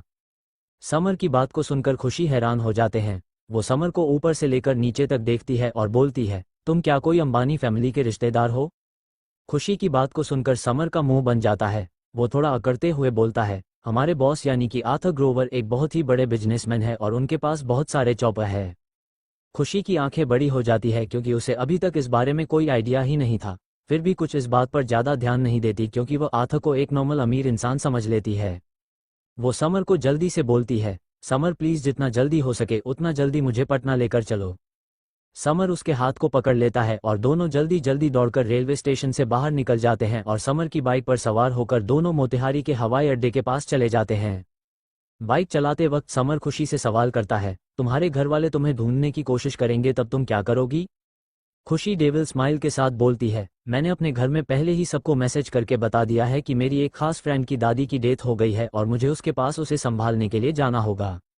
मैं झूठ बोलने में एक्सपर्ट हूँ, इसीलिए तुम टेंशन बिल्कुल भी मत लो। मेरे घर में कोई भी मुझे ढूंढने की कोशिश नहीं करेगा। तभी समझ उससे एक बार फिर से सवाल करता है, क्या तुम मुझे बता सकती हो कि आखिर तुम्हें पटना जाना ही क्यों है और क्या कर रही थी तुम यहाँ पर आकर? अब यह मत बोलना कि तुम्हें पहले से ही पता था कि वह बेवकूफ़ लड़का सुसाइड करने की कोशिश करने वाला है, क्योंकि यह बात आखिर तक किसी को पता नहीं चलती। खुशी मुंह बनाते हुए बोलती है, मैं उस डफर बेवकूफ़ के लिए क्यों आऊँगी भला? मैं यहाँ किसी और काम से आई थी और अभी मेरा पटना जाना बहुत ज़रूरी है। मैं तुम्हें इसके बारे में ज़्यादा कुछ नहीं बता सकती, सॉरी, लेकिन चुपचाप मुझे पटना पहुँचा दो जल्दी से, भले ही आने में 2-3 दिन लग जाए, लेकिन पटना मुझे जल्द से जल्द पहुँचना है। समझ गया था कि खुशी अपने पटना जाने के पीछे के कारण को नहीं बताने वाली है, इसलिए वह ज़्यादा सवाल नहीं करता। वो तो इस बात का शुक्र मानता है कि खुशी अकेले पटना नहीं गई, वरना आथा उसकी जान निकाल देता। अभी के सिचुएशन में अगर खुशी प्रॉब्लम में फंस भी जाएगी तब भी उसके पास समर होगा उसे प्रोटेक्ट करने के लिए। सिर्फ समझ ही नहीं, आथा के 4-5 बॉडीगार्ड अभी भी उन लोगों के पीछे पीछे आ रहे हैं। थोड़ी ही देर में समर खुशी के साथ हवाई अड्डा पहुंच जाता है जहां पर 3-4 चॉपर मौजूद थे। खुशी यहां पर चॉपर को देखकर हैरान हो गई थी, लेकिन अभी हैरान होने का वक्त बिल्कुल भी नहीं है। वो चॉपर पर बैठकर भी हैरान हो सकती है, इसीलिए बिना अपने पैर को रोक दोनों ही चॉपर के पास जाकर उसे पर चढ़ जाते हैं। थोड़ी ही देर में वो दोनों हवाओं से बातें करने लगते हैं। खुशी बहुत ही ज़्यादा एक्साइटेड थी। वो अपने आसपास की चीज़ों को देखने की जगह अपने डैडी से मिलने के बारे में सोच रही थी। वो जानती थी कि उसके डैडी की मौत होने वाली है, लेकिन मौत से पहले वो अपने डैडी से एक बार मिलना चाहती थी। वो अपने डैडी को मरने से नहीं रुकेगी, कम से कम मिल तो सकती है। 4 घंटे बाद खुशी और समर पाटलिपुत्र जंक्शन के प्लेटफॉर्म नंबर 1 पर खड़े थे। खुशी अपने मोबाइल से चेक करती है, तब उसे पता लगता है कि उसके डैडी जी ट्रेन में बैठे हुए थे, वो आने ही वाली है। वो लोग थोड़ा सा जल्दी पहुंच गए थे। खुशी के तो खुशी का ठिकाना ही नहीं था। वो आज फाइनली अपने डैडी से मिलने वाली थी। आज अपने डैडी के एक फेशियल एक्सप्रेशन को देखकर उसे इतना तो समझ में आ चुका था कि उसे देखकर उसके डैडी को भी कुछ फील हुआ था। ना जानना पहचान होने के बावजूद भी खुशी को देखकर सूरज के चेहरे पर बहुत ही सॉफ्ट एक्सप्रेशन आ गए थे। हालांकि सूरज नहीं जानता था कि खुशी उसकी खुद की बेटी है, लेकिन उसके बावजूद भी खुशी को देखकर उसे बहुत अच्छा महसूस हो रहा था। खुशी तो 1 घंटे स्टेशन पर ही बैठने के लिए तैयार हो जाती है। वो थोड़ी देर के लिए भी इधर उधर जाने की कोशिश नहीं करती है।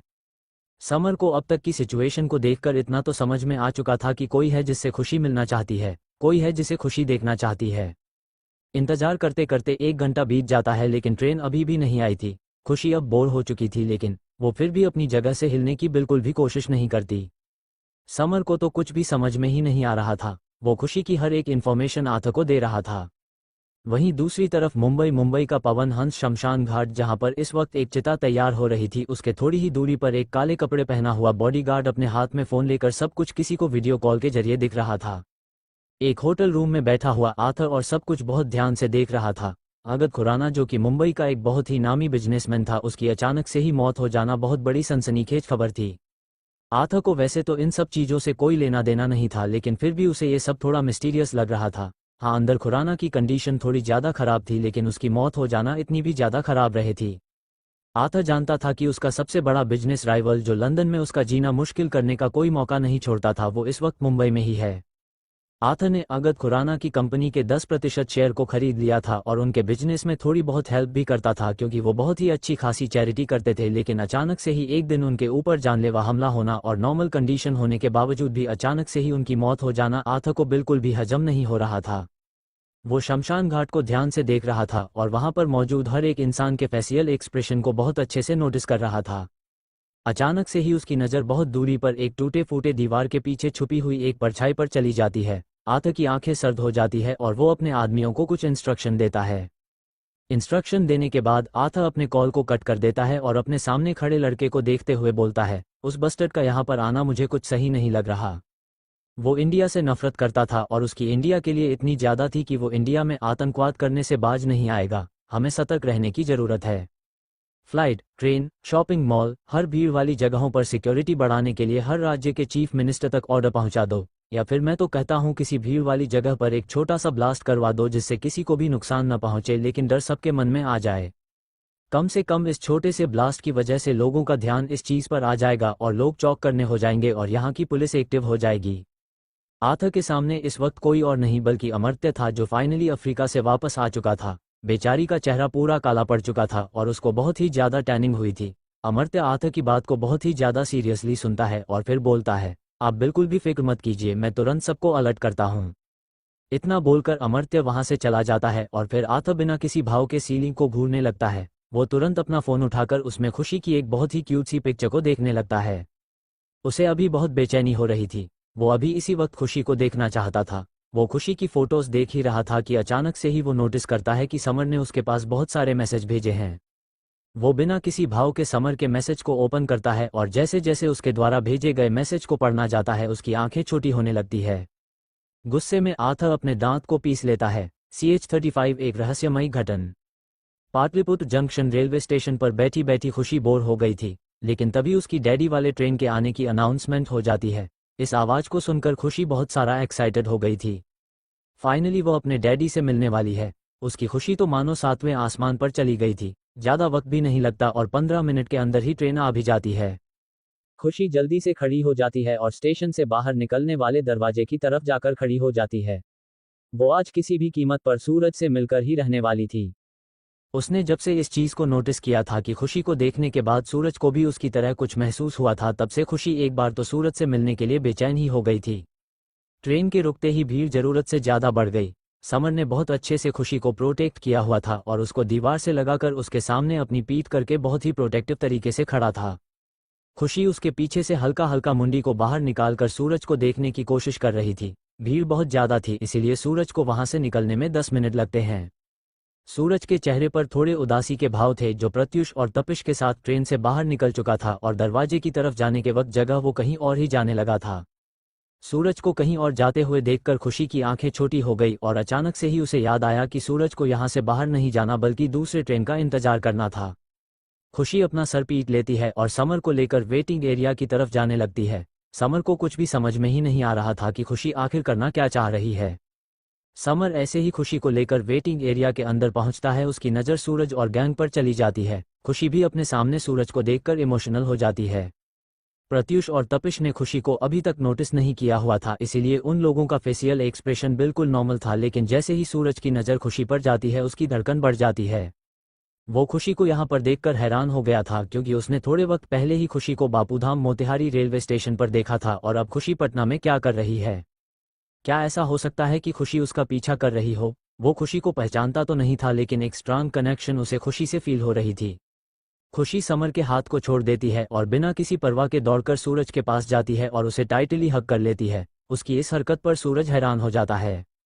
अरे सूरज के साथ साथ प्रत्युष और तपिश भी हैरान हो जाते हैं, लेकिन सबसे ज़्यादा हैरान तो समर हुआ था, क्योंकि वो सोच भी नहीं पा रहा था जब इस बारे में उसके मास्टर को पता लगेगी। वो आखिर सूरज को कैसे नहीं पहचानता।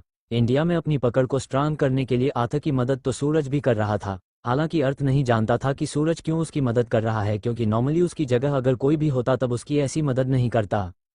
लेकिन सूरज बहुत ही अकेला था और अब इतनी दौलत और शोहरत कमाने के बाद भी उसे ऐसा महसूस हो रहा था जैसे वो बेकार है और धरती पर ऑक्सीजन वेस्ट कर रहा है। वो जानता था कि आर्थर नेक्स्ट माफिया किंग के लिए सूटेबल कैंडिडेट है और वो सूरज से उम्र में काफ़ी यंग भी है, इसीलिए वो आर्थर को अभी से ही तैयार होने दे रहा था। सूरज आजकल डिप्रेशन की दवाएं खाने लग गया था और उसे अपनी जिंदगी हमेशा से ही बेकार लगती थी। ऊपर से उसके दुश्मन भी बहुत सारे थे, जिनमें से सबसे बड़ा दुश्मन खन्ना फैमिली का हेड था। वो अगर कभी मर गया तब यहाँ की भाग दौड़ को संभालने के लिए एक अच्छा किंग का होना जरूरी है। अब सूरज के इसी सोच से आप लोग समझ सकते हैं कि सूरज किस हद तक अंदर से टूटा हुआ है, जो अब सब कुछ छोड़ने का धीरे धीरे मन बना रहा था। इतना अमीर होने के बावजूद भी लोकल ट्रेन में धक्के खा रहा था। बड़े से महल में रहने की जगह छोटे से घर में रहता है प्रत्युष और तपिश के साथ। समर बहुत ज़्यादा डरा हुआ था क्योंकि उनके रिलेशन सूरज के साथ बहुत अच्छे थे और वह बिल्कुल भी नहीं चाहता था कि सूरज और आथा का रिश्ता बिगड़े। इतनी बेचैनी वाली जिंदगी में आज पहली बार सूरज को एक अलग ही सुकून महसूस हो रहा था जब खुशी ने उसे हग किया था। खुशी उसके सीने से अपने सर को बाहर निकलती है और मासूम सी टिमटिमाती हुई आंखों से सूरज को देखते हैं और बोलती है, क्या मुझे देखकर आपको सच में कोई स्ट्रांग कनेक्शन महसूस हो रहा है? सूरज बिना कुछ सोचे समझे अपने सर को हाँ में दिला देता है। खुशी की आंखों में चमक आ जाती है। वो फिर से बोलती हैं, मुझे भी बहुत स्ट्रांग कनेक्शन फील हो रहा है, जैसे आप मेरे डैडी है और मैं आपकी बेटी। खुशी की इस बात को सुनकर सबकी आंखें छोटी हो जाती है। बेशक सूरज की उम्र थोड़ी सी ज्यादा है लेकिन वो अभी भी बहुत यंग है। वो तो खुशी ही है जो उम्र में सबसे छोटी है। इन दोनों के बीच बड़े भाई बहन वाला रिश्ता 2 मिनट के लिए समझ में भी आता है, लेकिन खुशी ने तो सूरज को अपना डैडी ही बोल दिया। समर को तो कुछ भी समझ में ही नहीं आ रहा था कि आज सुबह से ही खुशी ऐसी बहकी बहकी हरकतें क्यों कर रही है। प्रत्युष और तपिश भी बहुत ज्यादा हैरान थे। हैरान सब है सिवाय सूरज के। सूरज का खुशी को इस तरह से खुद को डैडी बोलना बिल्कुल भी बुरा नहीं लगा, इनफैक्ट उसे तो बहुत ही ज्यादा मजा आया। वो भी खुशी को एक बार फिर से हग कर लेता है और उसके बालों में हाथ फेंकते हुए बोलता है, तुम बहुत ही ज्यादा प्यारी हो, अगर मेरी तुम्हारी जैसी कोई बेटी होगी तब मुझे बहुत खुशी होगी। अचानक से ही बेवकूफ़ी करते हुए खुशी बोल देती है, मैं सच में आपकी ही बेटी हूँ, आपकी बायोलॉजिकल बेटी। जिस पल खुशी के मुंह से यह बात निकलती है उसी पर वहां पर मौजूद हर एक इंसान हैरान हो जाता है। अचानक से ही समर खुशी और सूरज की हरकतों के बारे में सोचने लगता है। बिल्कुल जाहिर सी बात है, दोनों ही जोर से ज्यादा चालाक है, दोनों के चलने का स्टाइल एक जैसा है, दोनों की बात करने का तरीका बिल्कुल एक जैसा है, घमंड भरा। अचानक सही समय को एहसास हुआ, क्या ऐसा हो सकता है कि खुशी सच में सूरज की बेटी हो? लेकिन ऐसा कैसे हो सकता है? सूरज खुद ही बहुत ज्यादा यंग है और ऐसे उम्र में तो लोग शादी करके बच्चे पैदा करते हैं और यहाँ खुशी की उम्र की उसकी बेटी हो ही नहीं सकती। सूरज अजीब समूह बनते हुए खुशी के बालों में हाथ पड़ता है और सवाल करता है, क्या हुआ लिटिल गर्ल, आप मुझे अपना डैडी क्यों बोल रही हो? जहाँ तक मैं जानता हूँ मेरी तो शादी भी नहीं हुई है, तो फिर आपके जैसी क्यूट सी बेटी होने का तो सवाल ही नहीं उठाता। सूरज बेशक इस बातों को बोल रहा था लेकिन मन ही मन वो बहुत ज्यादा खुश था। उसने सोच लिया था कि अगर खुशी अनाथ हुई तब वह खुशी को गोद लेने का, अगर खुशी भी याददाश्त चली गई तब वह खुद को उसका डैडी बताएगा। वो अब खुशी को यहाँ से जाने देने के मूड में नहीं लग रहा था, लेकिन फिर भी अपने कन्फ्यूजन को क्लियर करने के लिए वो बस ऐसे ही सवाल कर रहा था। खुशी बताना तो नहीं चाहती थी लेकिन इस पॉइंट पर आकर उसे ऐसा महसूस हुआ कि उसे सब कुछ बता देना चाहिए। वो थोड़ा गिल्टी महसूस करते हुए बोलती है, जिस पल आपकी मौत होगी उसके बाद आपकी आत्मा का पुनर्जन्म एक राजा के शरीर में होगा और उसी दुनिया में एक राजकुमारी से शादी करने के बाद मेरा जन्म होगा। मैं आपकी और राजकुमारी चांदनी की बेटी हूँ, लूना सोल। लेकिन बदकिस्मती से माआगढ़ जाते वक्त हमारे साथ एक हादसा हो जाएगा और हम सब मारे जाएंगे। आप लोगों का तो पता नहीं लेकिन मेरा पुनर्जन्म इसी समय में हुआ है। खुशी जैसे जैसे सारी बातें बोल रही थी सभी अजीब नज़रों से खुशी को देखने लगे। जाहिर सी बात है, ऐसी कहानियों पर किसी को भी भरोसा नहीं होता। खुशी अपनी बातों को आगे कंटिन्यू करने की कोशिश करती है कि अचानक से ही उसे अपने सर में बहुत तेज दर्द महसूस होता है। दर्द इतना ज्यादा था कि खुशी तड़प जाती है और जमीन पर गिर जाती है। वो इस दर्द को बिल्कुल भी बर्दाश्त नहीं कर पा रही थी। सूरज और समर दोनों ही खुशी को ऐसी हालत में देखकर हैरान रह गए। प्रत्युष और तपिश को तो अभी भी सब कुछ समझने में वक्त लग रहा था।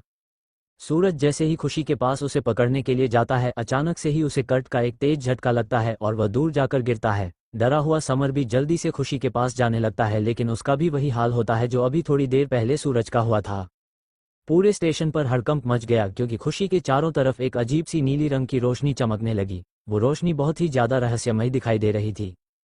समर और सूरज जैसे ही एक बार और खुशी को देखते हैं उन सब की आंखें बड़ी हो जाती है क्योंकि खुशी का शरीर धीरे धीरे गायब होने लगा था। खुशी शून्य में विलीन होने लगी थी।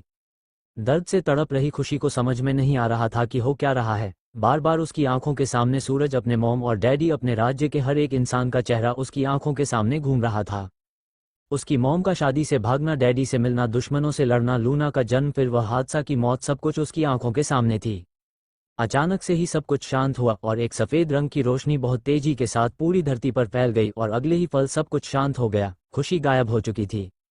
अपनी आंखें बंद करते वक्त खुशी ने आखिरी चेहरा सूरज का ही देखा था और जब उसने दोबारा आंखें खोलने की कोशिश की तब उसे ऐसा महसूस हुआ जैसे किसी ने उसे अपनी बाहों में पकड़ रखा है।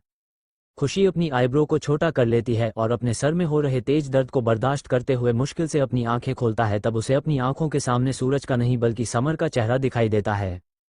खुशी हैरान हो जाती है। उसे बहुत अच्छे से याद था कि आखिरी वक्त पर उसने लगाया था, तो फिर इस वक्त वह समर के बाहों में क्या कर रही है। वो उससे अलग होकर जैसे ही आसपास नजर घुमाती है उसकी आंखें बड़ी हो जाती है। वो इस वक्त पाटलिपुत्र जंक्शन स्टेशन पर नहीं बल्कि बापूधाम मोतिहारी स्टेशन पर थी। ये वो वक्त था जब खुशी ने तेजस की जान बचाई थी और तेजस यहाँ से भाग गया था। वो थोड़ा डरी हुई थी और पैनिक कर रही थी, जिसकी वजह से समर ने उसे हक किया था। लेकिन ऐसा कैसे हो सकता है। खुशी को तो बहुत अच्छे से याद था कि वो पटना गई हुई थी और वो सूरज से मिल भी चुकी थी। पर अचानक से ही उसे याद आता है कि उसे सूरज से मिलना ही नहीं था। अगर वह सूरज से मिल जाती है तब प्रॉब्लम हो सकती है, क्योंकि खुशी के डैडी की यादों में उन्होंने एक प्यारी सी लड़की को सिर्फ स्टेशन पर ही देखा था, उसके अलावा कहीं नहीं। खुशी ने सूरज को सारा सच बता दिया था, जिसकी वजह से जाहिर सी बात है खुद को बचाने के लिए सूरज वापस से ट्रेन पर नहीं चढ़ने वाला है जिसका एक्सीडेंट होने वाला है।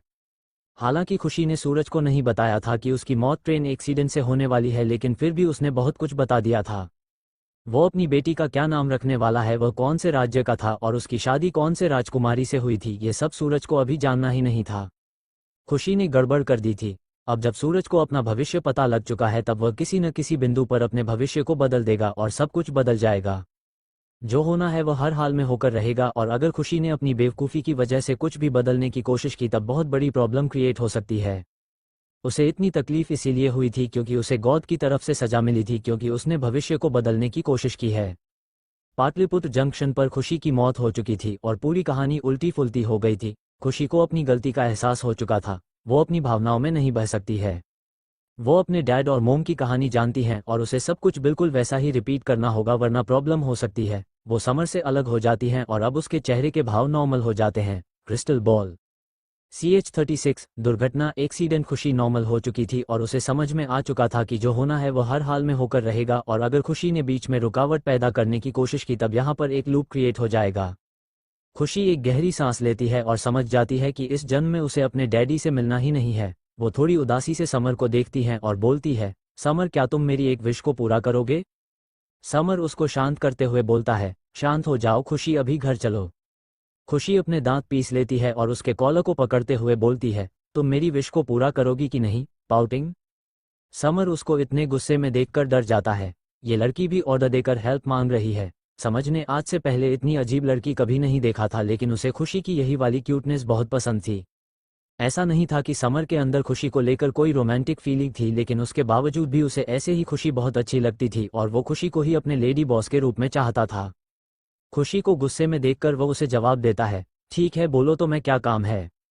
खुशी तुरंत ही समर को एक जगह का नाम बताती है और बोलती है, मैं वहां जाना चाहती हूँ, प्लीज मुझे वहां पर लेकर चलो।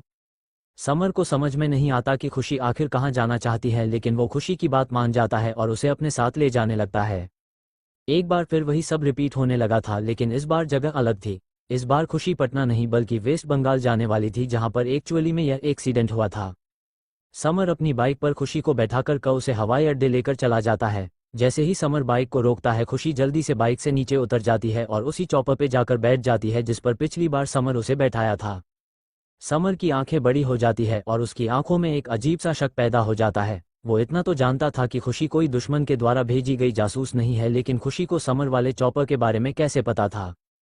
समर फिलहाल के लिए अपने मां के सवाल को मन में ही दबा लेता है और खुशी के साथ वेस्ट बंगाल की तरफ निकल जाता है। मुंबई जाने वाले ट्रेन का रूट वेस्ट बंगाल से उड़ीसा, छत्तीसगढ़ फिर महाराष्ट्र आने वाला था, लेकिन किसे पता था कि ट्रेन का एक्सीडेंट तो वेस्ट बंगाल में ही हो जाएगा। खुशी चुपचाप बैठी हुई सोच रही थी। वो अब इतनी ज्यादा उदास नहीं थी क्योंकि उसने अपने डैडी को देख लिया था और उन्हें हग भी कर लिया था। वो जानती थी कि उसका और उसके डैडी का सफ़र यहीं तक था और उसके मॉम के जन्म होने में भी अभी बहुत टाइम था, इसीलिए वो बस अपने आप को इतने में संतुष्ट ही कर सकती थी। उसने अपने बगल में बैठे हुए लड़के की तरफ देखा जो अपने फ़ोन में किसी को मैसेज कर रहा था। समर खुशी की इस डिमांड को एक बार फिर से मास्टर के पास पहुंचा रहा था। आथा अभी तक इस बारे में कुछ नहीं जानता था और जो जानता था वो समय वापस से रिपीट हो रहा है, इसलिए अभी उसे कुछ पता ही नहीं है। रात के 8 बजे खुशी और समर उस डेस्टिनेशन पर पहुंच जाते हैं। खुशी जानती थी कि एक्सीडेंट का समय सुबह 4 बजे के आसपास का है। चॉपर जिस जगह पर लैंड हुआ था वो एक जंगल टाइप का इलाका था। इसी जंगली इलाके के बीचों बीच रेलवे ट्रैक था और ये एग्जैक्ट तो नहीं लेकिन लगभग वही जगह थी जहां एक्सीडेंट होने वाला था।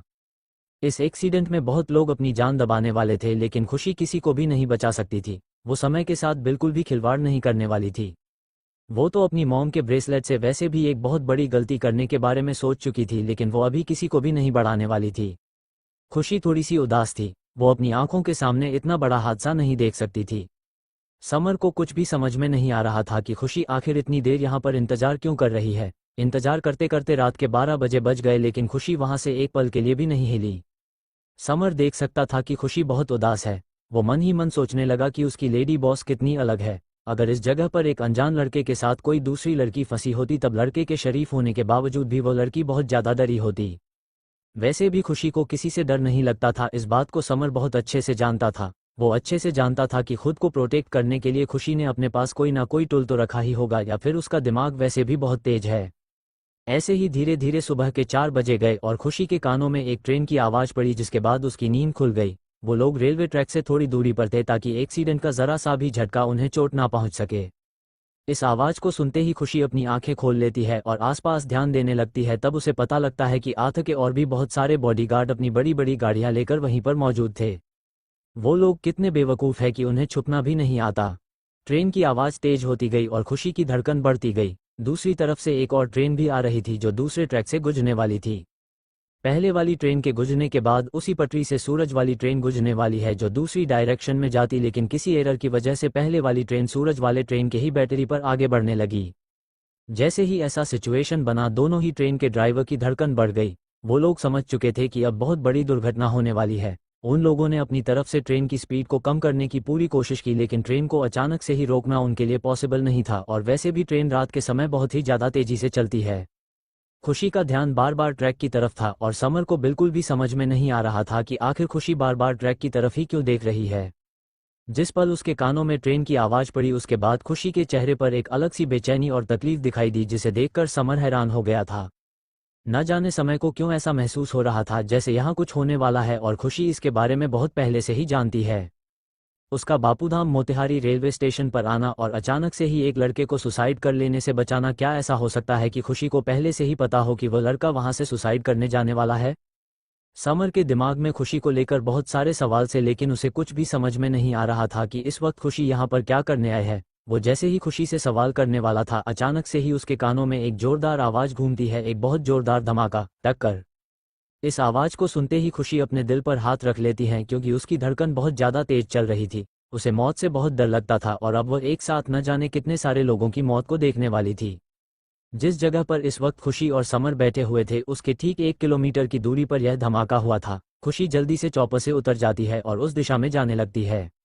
वो बहुत ही ज़्यादा बेचैनी से भाग रही थी, जिसे देखकर समर हैरान था। समर भी उसे पकड़ने के लिए उसके पीछे पीछे भागने लगा, क्योंकि समर को अब तक समझ में आ चुका था कि यहाँ पर कोई तो दुर्घटना हुई है जो बहुत बड़ी है। इतनी तेज और दर्दनाक आवाज़ को सुनते ही बाकी के सारे बॉडीगार्ड्स, रेस्क्यू टीम और पुलिस ऑफिसर्स को कांटेक्ट करते हैं। एक्सीडेंट स्पॉट पर पहुंचने में खुशी को 10 मिनट का समय लगता है और वहां पहुंचते ही लोगों की दर्दनाक चीखें उसके कान में गूंजती है। डर की वजह से खुशी कांप जाती है। समर के लिए ये सब कोई बड़ी बात नहीं थी, क्योंकि आथ लोगों को इससे भी ज़्यादा बेरहमी से मरता था। लेकिन समर जानता था कि इतना भयानक नज़र खुशी के लिए बिल्कुल भी सही नहीं है। खुशी अपने कान पर हाथ रख लेती है और जल्दी जल्दी उतने बड़े मलबे में से अपने डैडी को ढूंढने लगती है। हर तरफ खून ही खून फैल चुका था और थोड़ी बहुत जिंदा बचे लोगों के चिकने और चिल्लाने की आवाज़ खुशी को अंदर तक दहला रही थी। खुशी इस वक्त अपने डैडी को ढूंढने के लिए बहुत ही ज़्यादा बेचैन थी। वो जानती थी कि उसके डैडी के साथ साथ प्रत्युष और तपिश भी यहाँ पर मरने वाले हैं।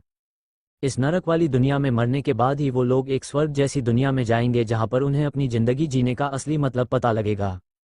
वो बस अपने डैडी के साथ वक्त नहीं बिता पाई, इसके लिए दुखी थी, वरना वो उनकी इस मौत से बिल्कुल भी दुखी नहीं थी।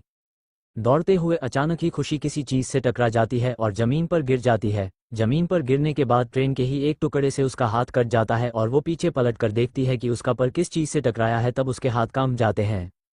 उसकी सांसें तेज हो जाती है, क्योंकि वो जिस चीज़ से टकराई थी वो एक जिंदा तड़पता हुआ इंसान था जो अपनी आखिरी सांस ले रहा था। उसके दोनों पर पूरे जनाब के एरिया से कट चुके थे। उस इंसान की एक आंख भी फूट चुकी थी, जिसे खुशी बिल्कुल भी देख नहीं पा रही थी। वो जल्दी से उठकर दूसरी ट्रेन की तरफ भागने लगी जिसमें उसके डैडी थे।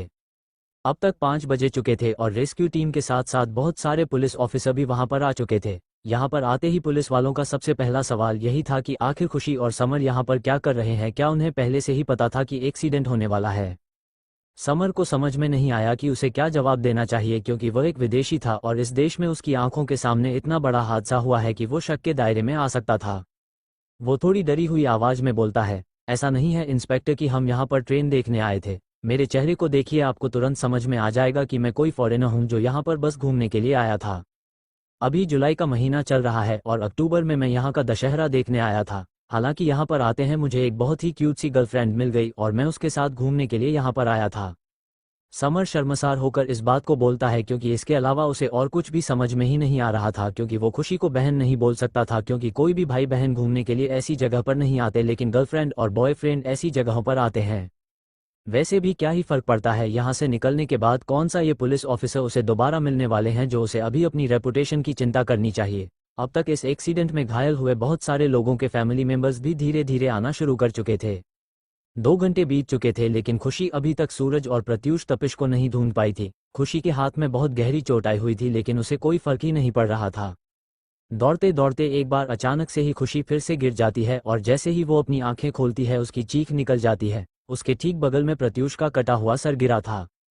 खुशी की चीख को सुनकर समर जल्दी से वहां पर आता है और अपने आदमियों को प्रत्यूष की बॉडी को लेने के लिए बोलता है। खुशी बहुत ज्यादा डर गई थी और कांप रही थी। वो यहाँ से भाग जाना चाहती थी लेकिन वो ऐसा नहीं करती क्योंकि उसे अपने डैडी का अंतिम संस्कार करना था। वो अपने हाथों से अपने डैडी को अग्नि देना चाहती थी क्योंकि उसके डैडी की हमेशा से यही इच्छा थी। थोड़ा इधर उधर आसपास घूमने के बाद अचानक से ही उसकी नज़र ट्रेन के पहियों के नीचे दबे हुए एक हाथ पर गई, जिसे देखते ही खुशी की आंखों में आंसू आ गए। वो तपीश था। खुशी ताबिश की बॉडी को भी समर के द्वारा क्लेम करवा लेती है और अपने डैडी को ढूंढने लगती है। अचानक से ही उसकी नज़र थोड़ी ही दूरी पर जमीन पर उल्टे गिरे हुए एक इंसान पर चली जाती है। वो जल्दी से उस इंसान के पास जाकर उसे टाइटली हग कर लेती है। वो सूरज था जिसके एक पर पूरा करके अलग हो चुका था और दूसरा पर बहुत मुश्किल से ही एक पतले धागे की तरह जुड़ा हुआ था जो अगले ही पल टूट सकता था। खुशी का दिल कांप गया। सूरज अभी भी सांसें ले रहा था जो कि बहुत धीरे थी। शायद वह अपनी आखिरी सांस ले रहा था। उसके मरने से पहले ही खुशी जल्दी से बोलती है, आप जहां जा रहे हैं वहां आपको मेरी मॉम से शादी करनी होगी और बिल्कुल भी टेंशन मत लीजिए क्योंकि इस दुनिया से आज़ाद होने के बाद आपको वहां आपका सुकून मिलेगा। यहाँ मैं आपकी मौत का बदला भी लूंगी और आपका और आपके दोस्तों का अंतिम संस्कार भी करवाऊंगी। मैं किसी को भी आपकी कंपनी हड़पने नहीं दूंगी, यह वादा है आपकी लूना का। इतना बोलने के साथ ही खुशी सूरज से लिपट जाती है और जोर जोर से रोने लगते हैं। अब तक खुशी ने खुद को बहुत संभाल कर रखा हुआ था लेकिन सूरज को इस हालत में देखकर उसका दिल टूट जाता है। इस वक्त उसके आसपास बहुत ही भयंकर नज़ारा था जो उसके लिए देखना बहुत ही ज़्यादा डरावना था। समय भी अब तक उसके पास आ चुका था और खुशी को सूरज से इस तरह से लिपट कर रोते हुए देखकर समय बहुत ज़्यादा हैरान था। समर को कोई भी आइडिया नहीं था कि खुशी सूरज को कैसे जानती है। उसे आज खुशी बहुत ही ज़्यादा मिस्टीरियस लड़की लग रही थी क्योंकि खुशी के एक्शंस को देखकर उसे ऐसा महसूस हो रहा था जैसे खुशी को इस एक्सीडेंट के बारे में बहुत पहले से ही पता हो। क्या खुशी के अंदर कोई सुपर पावर है जो पहले से ही पिक्चर देख लेता है? खुशी अपनी आंखें बंद करके सूरज के गले लगाकर रो रही थी, इसीलिए उसने एक चीज़ पर बिल्कुल भी ध्यान नहीं दिया। मरते वक्त सूरज ने बहुत हिम्मत करके अपने हाथ को उठाकर खुशी की पीठ पर रख लिया था जैसे वह उसे आशीर्वाद दे रहा हो। सूरज अपने होश में बिल्कुल भी नहीं था। वो इस वक्त एक ऐसी स्टेज में था जहां उसे हेलुसिनेशंस हो रहे थे। वो खुशी की कोई भी बात समझ नहीं पा रहा था लेकिन सुन जरूर रहा था। अगले ही पल उसकी सांसें रुक गई और अचानक से ही सूरज के हाथ में पहना हुआ एक अजीब सा ब्रेसलेट थोड़ी सफ़ेद रंग की रोशनी के साथ चमक जाता है।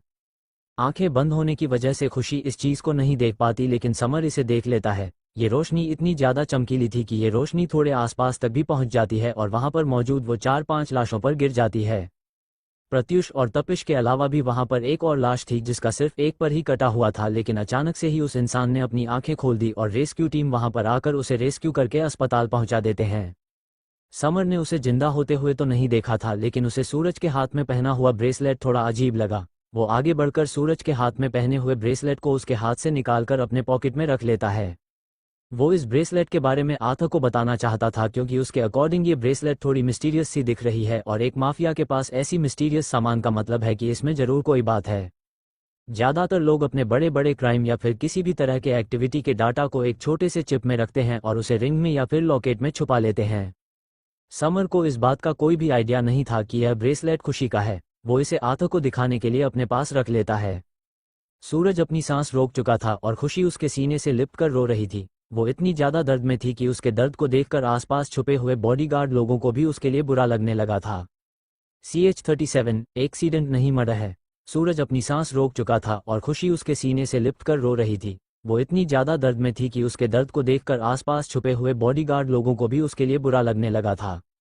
वहीं दूसरी तरफ मुंबई, इस वक्त मुंबई में एक बड़े से विला में बैठा हुआ एक लड़का जिसकी उम्र 26 की है, वो अपने सामने चल रहे टीवी पर एक न्यूज़ देख रहा था।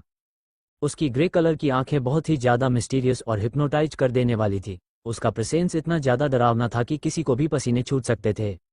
वो इस वक्त टीवी पर एक न्यूज़ देख रहा था जिसमें माफिया किंग सूरज और उनके साथी जिसमें प्रत्युष और तपिश भी थे, उनके मौत की खबर चल रही थी।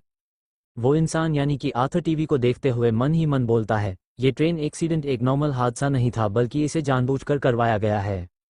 मैं जानता हूँ सूरज, तुमने इंडिया में रहकर बहुत सारे गलत कामों को होने से रोका है और लोगों को न्याय दिलाया है, और अब वक्त आ गया है जब मैं तुम्हें न्याय दिलाऊं। तुम्हारे मरने के बाद अब मैं इंडिया के अंडरवर्ल्ड में भी अपनी पकड़ मजबूत कर रहा हूँ। उम्मीद है मैं तुमसे भी बड़ा माफिया बनूं। जिस तरह मैंने लगभग 35 देश में अपनी पकड़ मजबूत कर ली है, बिल्कुल उसी तरह इंडिया में भी राज करने लगूंगा। बहुत जल्द इंडिया में भी ब्लैक ड्रैगन के नाम का खौफ होने वाला हूँ। वैसे भी इन 10 दिनों में ही मैंने अपनी ताकत इतनी ज़्यादा बढ़ा ली है कि लगभग आधा अंडरवर्ल्ड मेरे कंट्रोल में आ गया है। तभी आर्थर का पर्सनल असिस्टेंट इसके कमरे में आता है और अपना सर झुकाते हुए बोलता है, मास्टर बहुत जल्दी ही हमने अपने कंपनी का एक ब्रांच इंडिया में खोलने की तैयारी शुरू कर दी है, लेकिन अभी भी हमें बहुत प्रॉब्लम हो रही है। अमर्त्य की बात सुनकर आर्थर बोलता है, ऐसी भी क्या प्रॉब्लम हो गई है अमर्त्य जो तुम मुझसे यहाँ शिकायत करने आए हो? जो भी प्रॉब्लम हुई है जाकर सॉल्व करो उसे। अमर्त्य घबराते हुए बोलता है, सर मिस्टर खन्ना थोड़ी प्रॉब्लम खड़ी कर रहे हैं, उसके ऊपर से आपने अभी तक नहीं बताया कि मुंबई के अलावा हम अपने कंपनी के ब्रांच को और कहां कहां ओपन करेंगे। वो लड़का बिना किसी भाव के अपने असिस्टेंट अमर्त्य की तरफ देखते हुए सवाल करता है, क्या प्रॉब्लम क्रिएट कर रहा है खन्ना? अमर्त्य घबराते हुए बोलता है, मास्टर उन्होंने बोला था कि चाहे कुछ भी क्यों ना हो जाए वो आर्थर ग्रोवर को इंडिया में नहीं आने देंगे। वो आपको रोकने के लिए अपनी हर मुमकिन कोशिश करेंगे। अपने असिस्टेंट की बात सुनकर आर्थर की आंखें गुस्से से एकदम ब्लडशॉट रेड हो जाती है। वो इस वक्त देखने में बिल्कुल किसी वैम्पायर की तरह लग रहा था। अपने बॉस अपने मास्टर को इस तरह से देखकर बेचारा अमर्त्य बहुत ज्यादा डरा हुआ था। उसकी तो हवा ही एकदम टाइट हो गई थी। आर्थर गुस्से में बोलता है, 2 दिन के अंदर में इस खन्ना की सारी इन्फॉर्मेशन लाकर मुझे दो। आखिर मैं भी तो देखो किसकी इतनी हिम्मत हो गई जो आर्थर ग्रोवर से दुश्मनी लेने की कोशिश कर रहा है। लेकिन सबसे पहले इस ट्रेन एक्सीडेंट के बारे में पता करो। पता नहीं क्यों मुझे ये ट्रेन एक्सीडेंट कहीं से भी नॉर्मल एक्सीडेंट नहीं लग रहा है। ऐसा लग रहा है जैसे किसी ने जानबूझकर ऐसा किया है। सबसे इम्पोर्टेंट बात कि इस ट्रेन में सूरज भी था। सूरज का जिस ट्रेन में होना और उसी ट्रेन का एक्सीडेंट हो जाना कोई इत्तेफाक नहीं हो सकता है। जहां तक मैं जानता हूं इंडिया के अंडरवर्ल्ड में सूरज के बहुत सारे दुश्मन हैं। लगता है किसी साजिश के तहत सूरज की हत्या करवाई गई है, और जिसने भी इस घटिया काम को अंजाम दिया हुआ है वो बहुत ही ज्यादा निर्दय है, जो सिर्फ एक इंसान को करने के लिए कितने सारे लोगों की लाश बिछा चुका है। आर्थर की बात पर अमर्त्य भी एग्री करता था क्योंकि यह ट्रेन एक्सीडेंट नॉर्मल बिल्कुल भी नहीं था। अमर्त्य और कुछ सोचते हुए बोलता है, मास्टर मुझे ऐसा लग रहा है जैसे सूरज की मौत के पीछे इस खन्ना का ही हाथ है। अगर आप यहाँ नहीं आए होते तब सूरज के बाद अंडरवर्ल्ड का किंग वही बनता। लॉजिकली बात की जाए तब उसके पास एक वजह थी सूरज को जान से मारने की, और जहां तक मैं जानता हूं दोनों की दुश्मनी की कहानी पूरे अंडरवर्ल्ड में बहुत ही ज्यादा फेमस है। आर्थर भी मन ही मन इस बात को सोच रहा था और उसके चेहरे पर बहुत अजीब सा भाव था। वो बिना किसी भाव के बोलता है, उन चारों मिस्टीरियस लोगों को पकड़ो और चलो यहाँ से। वहीं दूसरी तरफ खुशी सिर्फ अपने डैडी के ही नहीं बल्कि प्रत्युष और तपिश के भी चिता को अग्नि दे रही थी। वो जानती थी कि एक लड़की कभी भी किसी को अग्नि नहीं देती है, लेकिन खुशी ऐसा कर रही थी। खुशी को बहुत अच्छे से याद था कि उसके डैडी ने एक बार उससे बोला था कि अगर कभी मेरी मौत हो जाए तब मैं अपनी प्रिंसेस के हाथों से ही अग्नि देना चाहूंगा। हालांकि सूर्यांश के इतना कहने के बाद ही लूना 3 दिन तक सूर्यांश से नाराज हो गई थी, लेकिन खुशी को अभी भी सूर्यांश की कही हुई बातें याद थी। वो पास ही के किसी शमशान घाट में सूरज, प्रत्युष और तपिश की चिता को अग्नि दे देती है। समर को कुछ भी समझ में नहीं आ रहा था कि खुशी यह सब क्यों कर रही है, लेकिन उसे इतना जरूर पता था कि खुशी के बारे में कुछ तो ऐसा है जो थोड़ा मिस्टीरियस है। खुशी थोड़ा इमोशनल तो थी, लेकिन फिर भी अग्नि देने तक उसने खुद को संभाल रखा था। जिस पल खुशी ने अपने डैडी को अग्नि दे दिया उसी पल वो जोर जोर से रोने लगी। उसे इस तरीके से रोते हुए देखकर समर को भी बहुत बुरा लग रहा था। वो खुशी के पास जाकर उसे हक कर लेता है और खुशी वैसे ही रोती रहती है। 10 मिनट रन के बाद खुशी अचानक से ही बेहोश हो जाती है। यहाँ के सारे पूजा पाठ को समर अपने आदमियों के ऊपर छोड़कर खुशी को लेकर अस्पताल के लिए निकल जाता है। उसे तो समझ में नहीं आ रहा था कि कल से लेकर आज तक जो कुछ भी हुआ है इसके बारे में वो आर्थर को कैसे एक्सप्लेन करेगा। हे रीडर्स, अगर आप लोगों को रिबत वाली स्टोरी पसंद है तो फिर पढ़िए मेरी और भी रिबत वाली स्टोरी।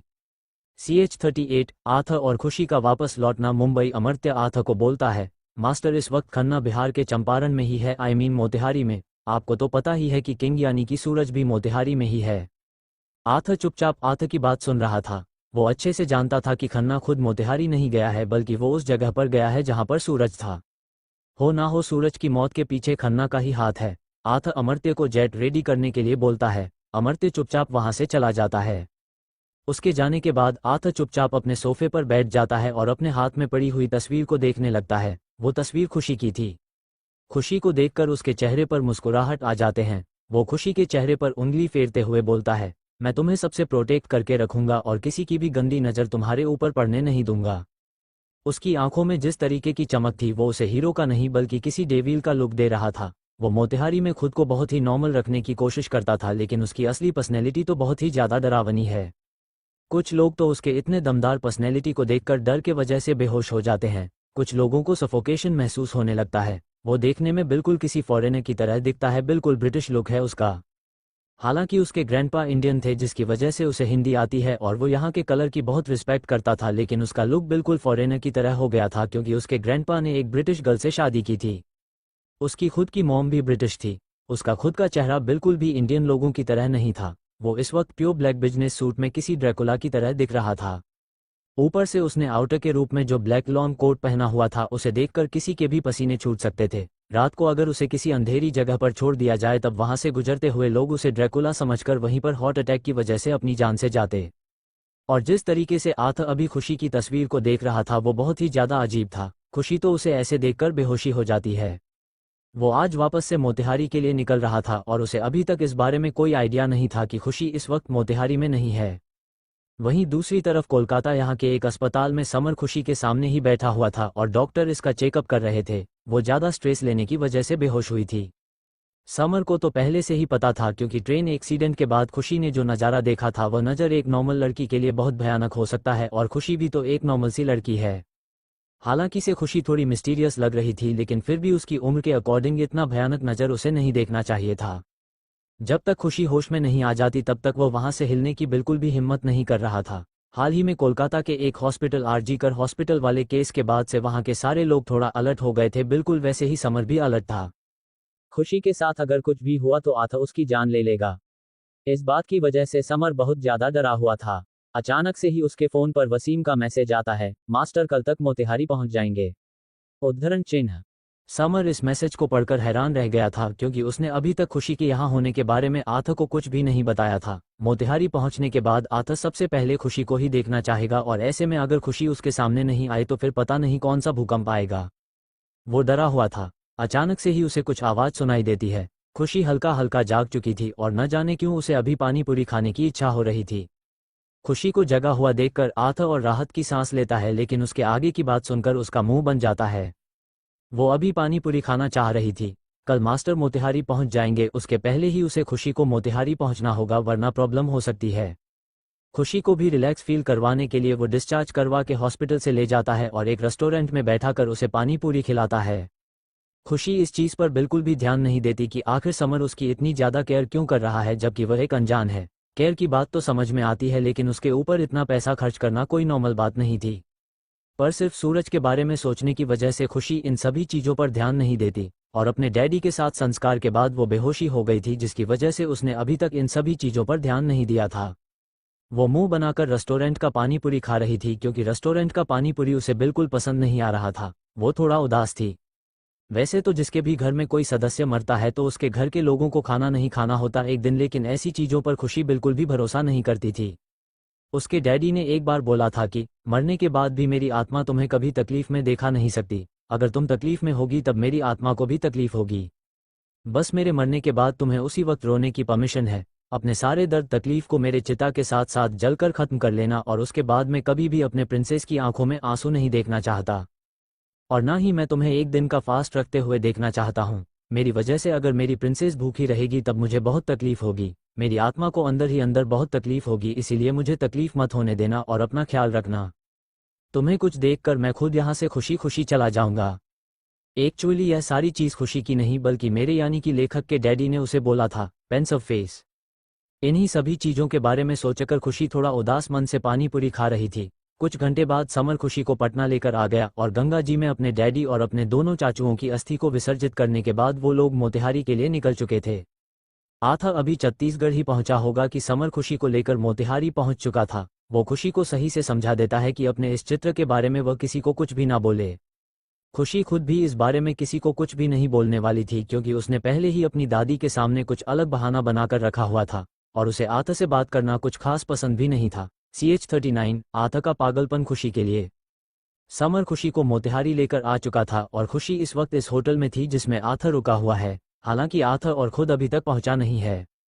समर को डर था कि उसके मास्टर को इस बारे में पता लग सकता है। वो अपने मास्टर को इस बारे में बता देना ही सही समझता है, वरना बाद में अगर उन्हें पता लग गया तो प्रॉब्लम हो सकती है। हालांकि उसे आइडिया था कि खुशी उसकी जान को बचा सकती है। वैसे भी उनके पूरे गैंग में खुशी सबसे ज़्यादा क्लोज उसके ही है। वो खुशी से बोलता है, खुशी तुम्हें पता है जब मैं छोटा था तब स्कूल में एक लड़का मुझे बहुत परेशान करता था, उसका नाम गौरव था और वो मुझे बहुत मारता था। इस बात को बोलते वक्त समर उदास हो जाता है और उसको उदास देखकर खुशी को गुस्सा आ जाता है। खुशी को ऐसे परेशान करने वाले बच्चे बिल्कुल पसंद नहीं थे क्योंकि बचपन में पुलकित को भी कुछ बच्चे स्कूल में परेशान करते थे। वो तो खुशी खुद स्कूल में जाकर उन बच्चों को सबक सिखा कर आई है और उसने पुलकित को बहुत स्ट्रांग बनाया है। खुशी को तो यहाँ पर कोई भी बच्चा बुली करने की गलती कर ही नहीं सकता था। खुशी गुस्से में दांत पीसते हुए बोलती है, तुम बिल्कुल भी फिक्र मत करो समर, अगर आज के बाद से किसी ने भी तुम्हें परेशान किया या थोड़ी सी भी तकलीफ देने की कोशिश की तब मैं उसे जान से मार दूंगी। अब से मैं तुम्हारी प्रोटेक्टर हूं और मेरे होते हुए तुम्हें कोई परेशान नहीं करेगा, और जिसने तुम्हें परेशान करने की कोशिश भी की तुम मुझे बस उसके बारे में बताना, मैं उसकी अच्छे से पिटाई करूंगी। खुशी इस वक्त बहुत ही ज्यादा गुस्से में थी और अपने दांत पीस रही थी। अपना प्लान कामयाब होता देख समर मुस्कुरा देता है। खुशी सच में बहुत मासूम है। समर ने खुशी के कह गए हर एक शब्द को रिकॉर्ड कर लिया था और वो खुश हो गया क्योंकि अब आथा उसको नुकसान नहीं पहुंच पाएगा। थोड़ी ही देर में समर और खुशी आपस में ही लग गए और मैं हॉल में ही बैठकर बहुत सारी बातें करने लगे और हंसने लगे। खुशी जानबूझकर दूसरी चीज़ों के बारे में बात कर रही थी और हंस रही थी। वो सूरज वाले हादसे को भूलना चाहती थी क्योंकि वो सब बहुत ही ज़्यादा डरावना था, कम से कम उसके उम्र के लोगों के लिए तो डरावना था। शाम हो गई थी लेकिन खुशी अपने घर अभी तक नहीं गई हुई थी क्योंकि खुशी ने जो बहाना बनाया था उसके अकॉर्डिंग खुशी अभी 2 दिन और घर से बाहर रहने वाली है। वहीं दूसरी तरफ हवाई अड्डे आथा इस वक्त बिहार के पूर्वी चंपारण जिले के मोतिहारी के एक हवाई अड्डे पर अपने जेट को लैंड करवाता है। यहां आते ही आथा की आंखों में एक अलग ही चमक थी जिसे देखकर उसका असिस्टेंट अमर्त्य हैरान था। उसे वैसे भी अपने बॉस के पिछले कुछ दिनों का बिहेवियर समझ में नहीं आ रहा था, जो कभी भी कुछ भी करने लगते हैं। आथा ज्यादातर अपने फोन में किसी की तस्वीर देखता रहता था और बेवजह मुस्कुराता रहता था, जो उसकी डोमिनेटिंग पर्सनैलिटी को बिल्कुल भी सूट नहीं करता था। ये आदमी तो पहले कभी मुस्कुराता नहीं था, तो फिर अब ऐसा क्या हो गया? अगर सालों साल तक आप मुस्कुराना छोड़ दो तो फिर आपके चेहरे पर मुस्कुराहट अच्छी भी नहीं लगती। न जाने क्यों अपने मास्टर के गुस्से से ज्यादा अब अमर्त्य को आथा के मुस्कुराने से डर लगता था। अमर्त्य थोड़ा रुककर वसीम से सवाल करता है, क्या मैं जान सकता हूं कि जिस 1 महीने में मैं मास्टर से दूर था उस 1 महीने में कुछ हुआ है क्या? मेरे कहने का मतलब है हमारे मास्टर कभी भी मोतिहारी जैसे छोटे से शहर में रहना पसंद नहीं करते हैं, फिर अब ऐसा क्या हो गया? और सबसे इम्पोर्टेंट बात, वो यहाँ आने के लिए बहुत ही ज़्यादा एक्साइटेड लग रहे थे। वसीम अपने चेहरे पर डेविल स्माइल लिए हुए बोलता है, जिस 1 महीने तुम अफ्रीका थे उस 1 महीने को मास्टर ने मुंबई में नहीं बल्कि मोतिहारी में ही बिताया है। वो तो एक अर्जेंट मीटिंग की वजह से, या यूं कहे तो अगत खुराना की मौत की इन्वेस्टिगेशन करने के लिए वह पिछले 4 दिनों से मुंबई में है और अब तुम यहाँ आए हो। अब तुम देखना खन्ना के बहाने बॉस कितने दिनों तक मोतिहारी में ही रुक रहते हैं। और यही तो वह जगह है जहाँ पर तुम्हें बॉस के अलग अलग रूप देखने को मिलेंगे। यहाँ कुछ ऐसा है जो बॉस के लिए बहुत खास है, लेकिन मैं उम्मीद करूंगा कि तुम उनसे इस सवाल को पूछने की बेवकूफ़ी ना करो। पिछली बार यही गलती उनके सबसे फेवरेट बॉडीगार्ड जफर ने कर दी थी, तब उसे सजा के रूप में नासा भेज दिया गया है और वो बेचारा मंगल ग्रह पर भेजा जाएगा। Open mouth smile, tears of joy. Waseem की बात को सुनकर अमर्त्य सोच में पड़ जाता है कि आखिर मोतिहारी में ऐसा भी क्या है, और उसके मास्टर तो, लेकिन अचानक से ही उसे याद आता है एक लड़की पूर्वी, वो बदमाश बच्ची जिसका सही नाम पता न करने की वजह से अमर्त्य को अफ्रीका जाना पड़ गया। उस लड़की ने अपना झूठा नाम पूर्वी बताया था और अमर्त्य ने इस बात को नोटिस किया था कि उसके मास्टर पूर्वी पर बहुत ज़्यादा ध्यान देते थे। वो वसीम से सवाल करता है, कहीं उस छोटी और बदमाश बच्ची के बारे में तो तुम बात नहीं कर रहे? उसकी बात को सुनकर वसीम जल्दी से अमर्त्य के मुंह पर हाथ रख देता है और उसके कान में बोलता है, उसका असली नाम खुशी है और उसके बारे में जरा सी भी बकवास करने की गलती मत करना वरना मास्टर तुम्हारे टुकड़े टुकड़े कर देंगे। उन्हें खुद ही इस बात का अंदाजा नहीं है कि वो बहुत बुरे तरीके से खुशी से ऑब्सेस्ड हो चुके हैं और उसके बारे में थोड़ी सी भी उल्टी सीधी बातें नहीं सुन सकते। एक बार एक बॉडीगार्ड ने उनका हाथ पकड़ लिया था, सिर्फ इस वजह से उसे बहुत ही ज्यादा भयानक और दर्दनाक मौत मिली थी। दो गुंडे उन्हें बेवजह परेशान कर रहे थे, तब उन्हें पूरे सड़क के बीचों बीच उतने सारे लोगों के सामने मास्टर ने बहुत बेरहमी से मारा था और उनका तमाशा बनाया था। होटल में उनके बाथरूम में कैमरा था और खुशी ने उसमें नहा लिया था, तब मास्टर ने गुस्से में आकर उस होटल के हर एक स्टाफ के टुकड़े टुकड़े करवा दिए थे। मैं तुम्हें वार्न कर रहा हूं, ना ही खुशी के आसपास ज्यादा घूमना और ना ही गलती से भी उन्हें डिसरिस्पेक्ट करने की कोशिश करना। उनके सामने मास्टर की बुराई करने के बारे में सपने में भी मत सोचना। उन्हें अभी सही लेडी बॉस के रूप में देखना शुरू कर दो। मास्टर उनको लेकर जरा सी भी लापरवाही बर्दाश्त नहीं करते और उन्होंने सिर्फ खुशी को अपने पास रखने के लिए एक चाल चली और कॉन्ट्रैक्ट साइन करवा लिया। मैं 100% श्योर हूं कि वो हमारी लेडी बॉस है और तुम्हें अपनी जान प्यारी हो, तब मेरी सारी बातों को हमेशा याद रखना। अमर्त्य जैसे जैसे वसीम की बातें सुनता जा रहा था वैसे वैसे उसके चेहरे के रंग उड़ने जा रहे थे। आथ के इस प्रोटेक्टिव नेचर के बारे में जानकर अमर्त्य के रोंगटे खड़े हो गए थे। वो लोग जल्दी से जाकर गाड़ी में बैठ जाते हैं और होटल के लिए निकल जाते हैं। आथ के एक बॉडीगार्ड ने बता दिया था कि खुशी अभी भी होटल में ही है। आथ बहुत ही ज्यादा एक्साइटेड था उससे मिलने के लिए। उसने पिछले 4 दिन से खुशी को देखा नहीं है। होटल पहुंचते ही जैसे ही वो दरवाजे के अंदर एंटर करता है उसे हॉल में ही अपने दिल का सुकून दिख जाता है। लेकिन अचानक से ही उसकी आंखें गुस्से से एकदम लाल हो जाती है। खुशी उसके ऊपर बिल्कुल भी ध्यान नहीं दे रही थी और समर से बातें करते हुए जोर जोर से हंस रही थी। इन कुछ दिनों में लगता है खुशी और समर का रिश्ता कुछ ज्यादा ही अच्छा हो गया है। गुस्से में खड़े आथ की नसें दिखाई देने लग गई थी। वहां का तापमान अचानक से ही गिर गया था और सभी बॉडीगार्ड डर के वजह से 4 कदम पीछे हट गए थे। 10 second, 30 second, 1 minute, 4 minute, 10 minute बीत गया, लेकिन खुशी की नज़र एक बार भी आथ पर नहीं पड़ी। वो गुस्से से तिल मिला जाता है और पास ही से गुजर रहे एक वेटर के हाथ से शीशे का गिलास ले लेता है और पूरे ताकत के साथ उसे दबाकर फोड़ देता है। वो बहुत ज्यादा गुस्से में आ चुका था। उसे इस वक्त समर पर हद से ज्यादा गुस्सा आ रहा था। अभी इस वक्त खुशी उसके सामने थी, वरना वो समर के टुकड़े टुकड़े कर देता। हाथ में कांच का गिलास टूट जाने के बाद भी वो उसे बेरहमी से दबाकर अपने स्क्रीन के अंदर घुसा रहा था। वो जब सेटिस्फाई हो जाता है कि उसे बहुत गहरी चोट आ गई है, तब अपने चेहरे पर पागलों वाली मुस्कुराहट लिए वो एक नज़र अपने हाथ को और फिर खुशी को देखने लगता है। उसके इस नज़र को देखकर सारे लोग बहुत बुरे तरीके से डरे हुए थे। वो अचानक से ही अपने हाथ के गिलास को छोड़ देता है और मासूम सा चेहरा बनाकर जोर से चीखता है। उसकी आवाज़ को सुनकर फाइनली खुशी की नज़र उसके ऊपर चली जाती है। उसने सिर्फ खुशी के अटेंशन को अपने ऊपर करने के लिए खुद को बहुत गहरी चोट पहुंचा दी थी। और इस नज़ारे को देखकर पीछे खड़ा अमर्त्य बहुत ज़्यादा डर चुका था। उसे अब जाकर वसीम के द्वारा कही गई सभी बातों का मतलब समझ में आ रहा था। उसके मास्टर सच में प्यार में पागल हो गए हैं और सबसे इम्पोर्टेंट बात कि उन्हें खुद पता ही नहीं है कि वह प्यार में है। खुशी जब आथ के हाथ में इतनी गहरी चोट देखती है और जमीन पर बह रहे खून को देखते ही उसका दिल कांप जाता है। खुशी का रिएक्शन कैसा होगा?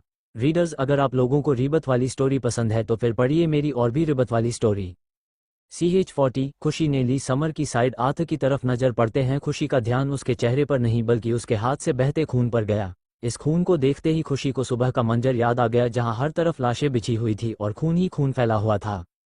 खुशी के कानों में लोगों की दर्द से चीखने और चिल्लाने की आवाज पड़ रही थी। वो अचानक से ही कांपने लगी। वो डरने लगी थी। उसने ट्रेन एक्सीडेंट वाली जगह पर बहुत ही भयानक मंजर देखा था।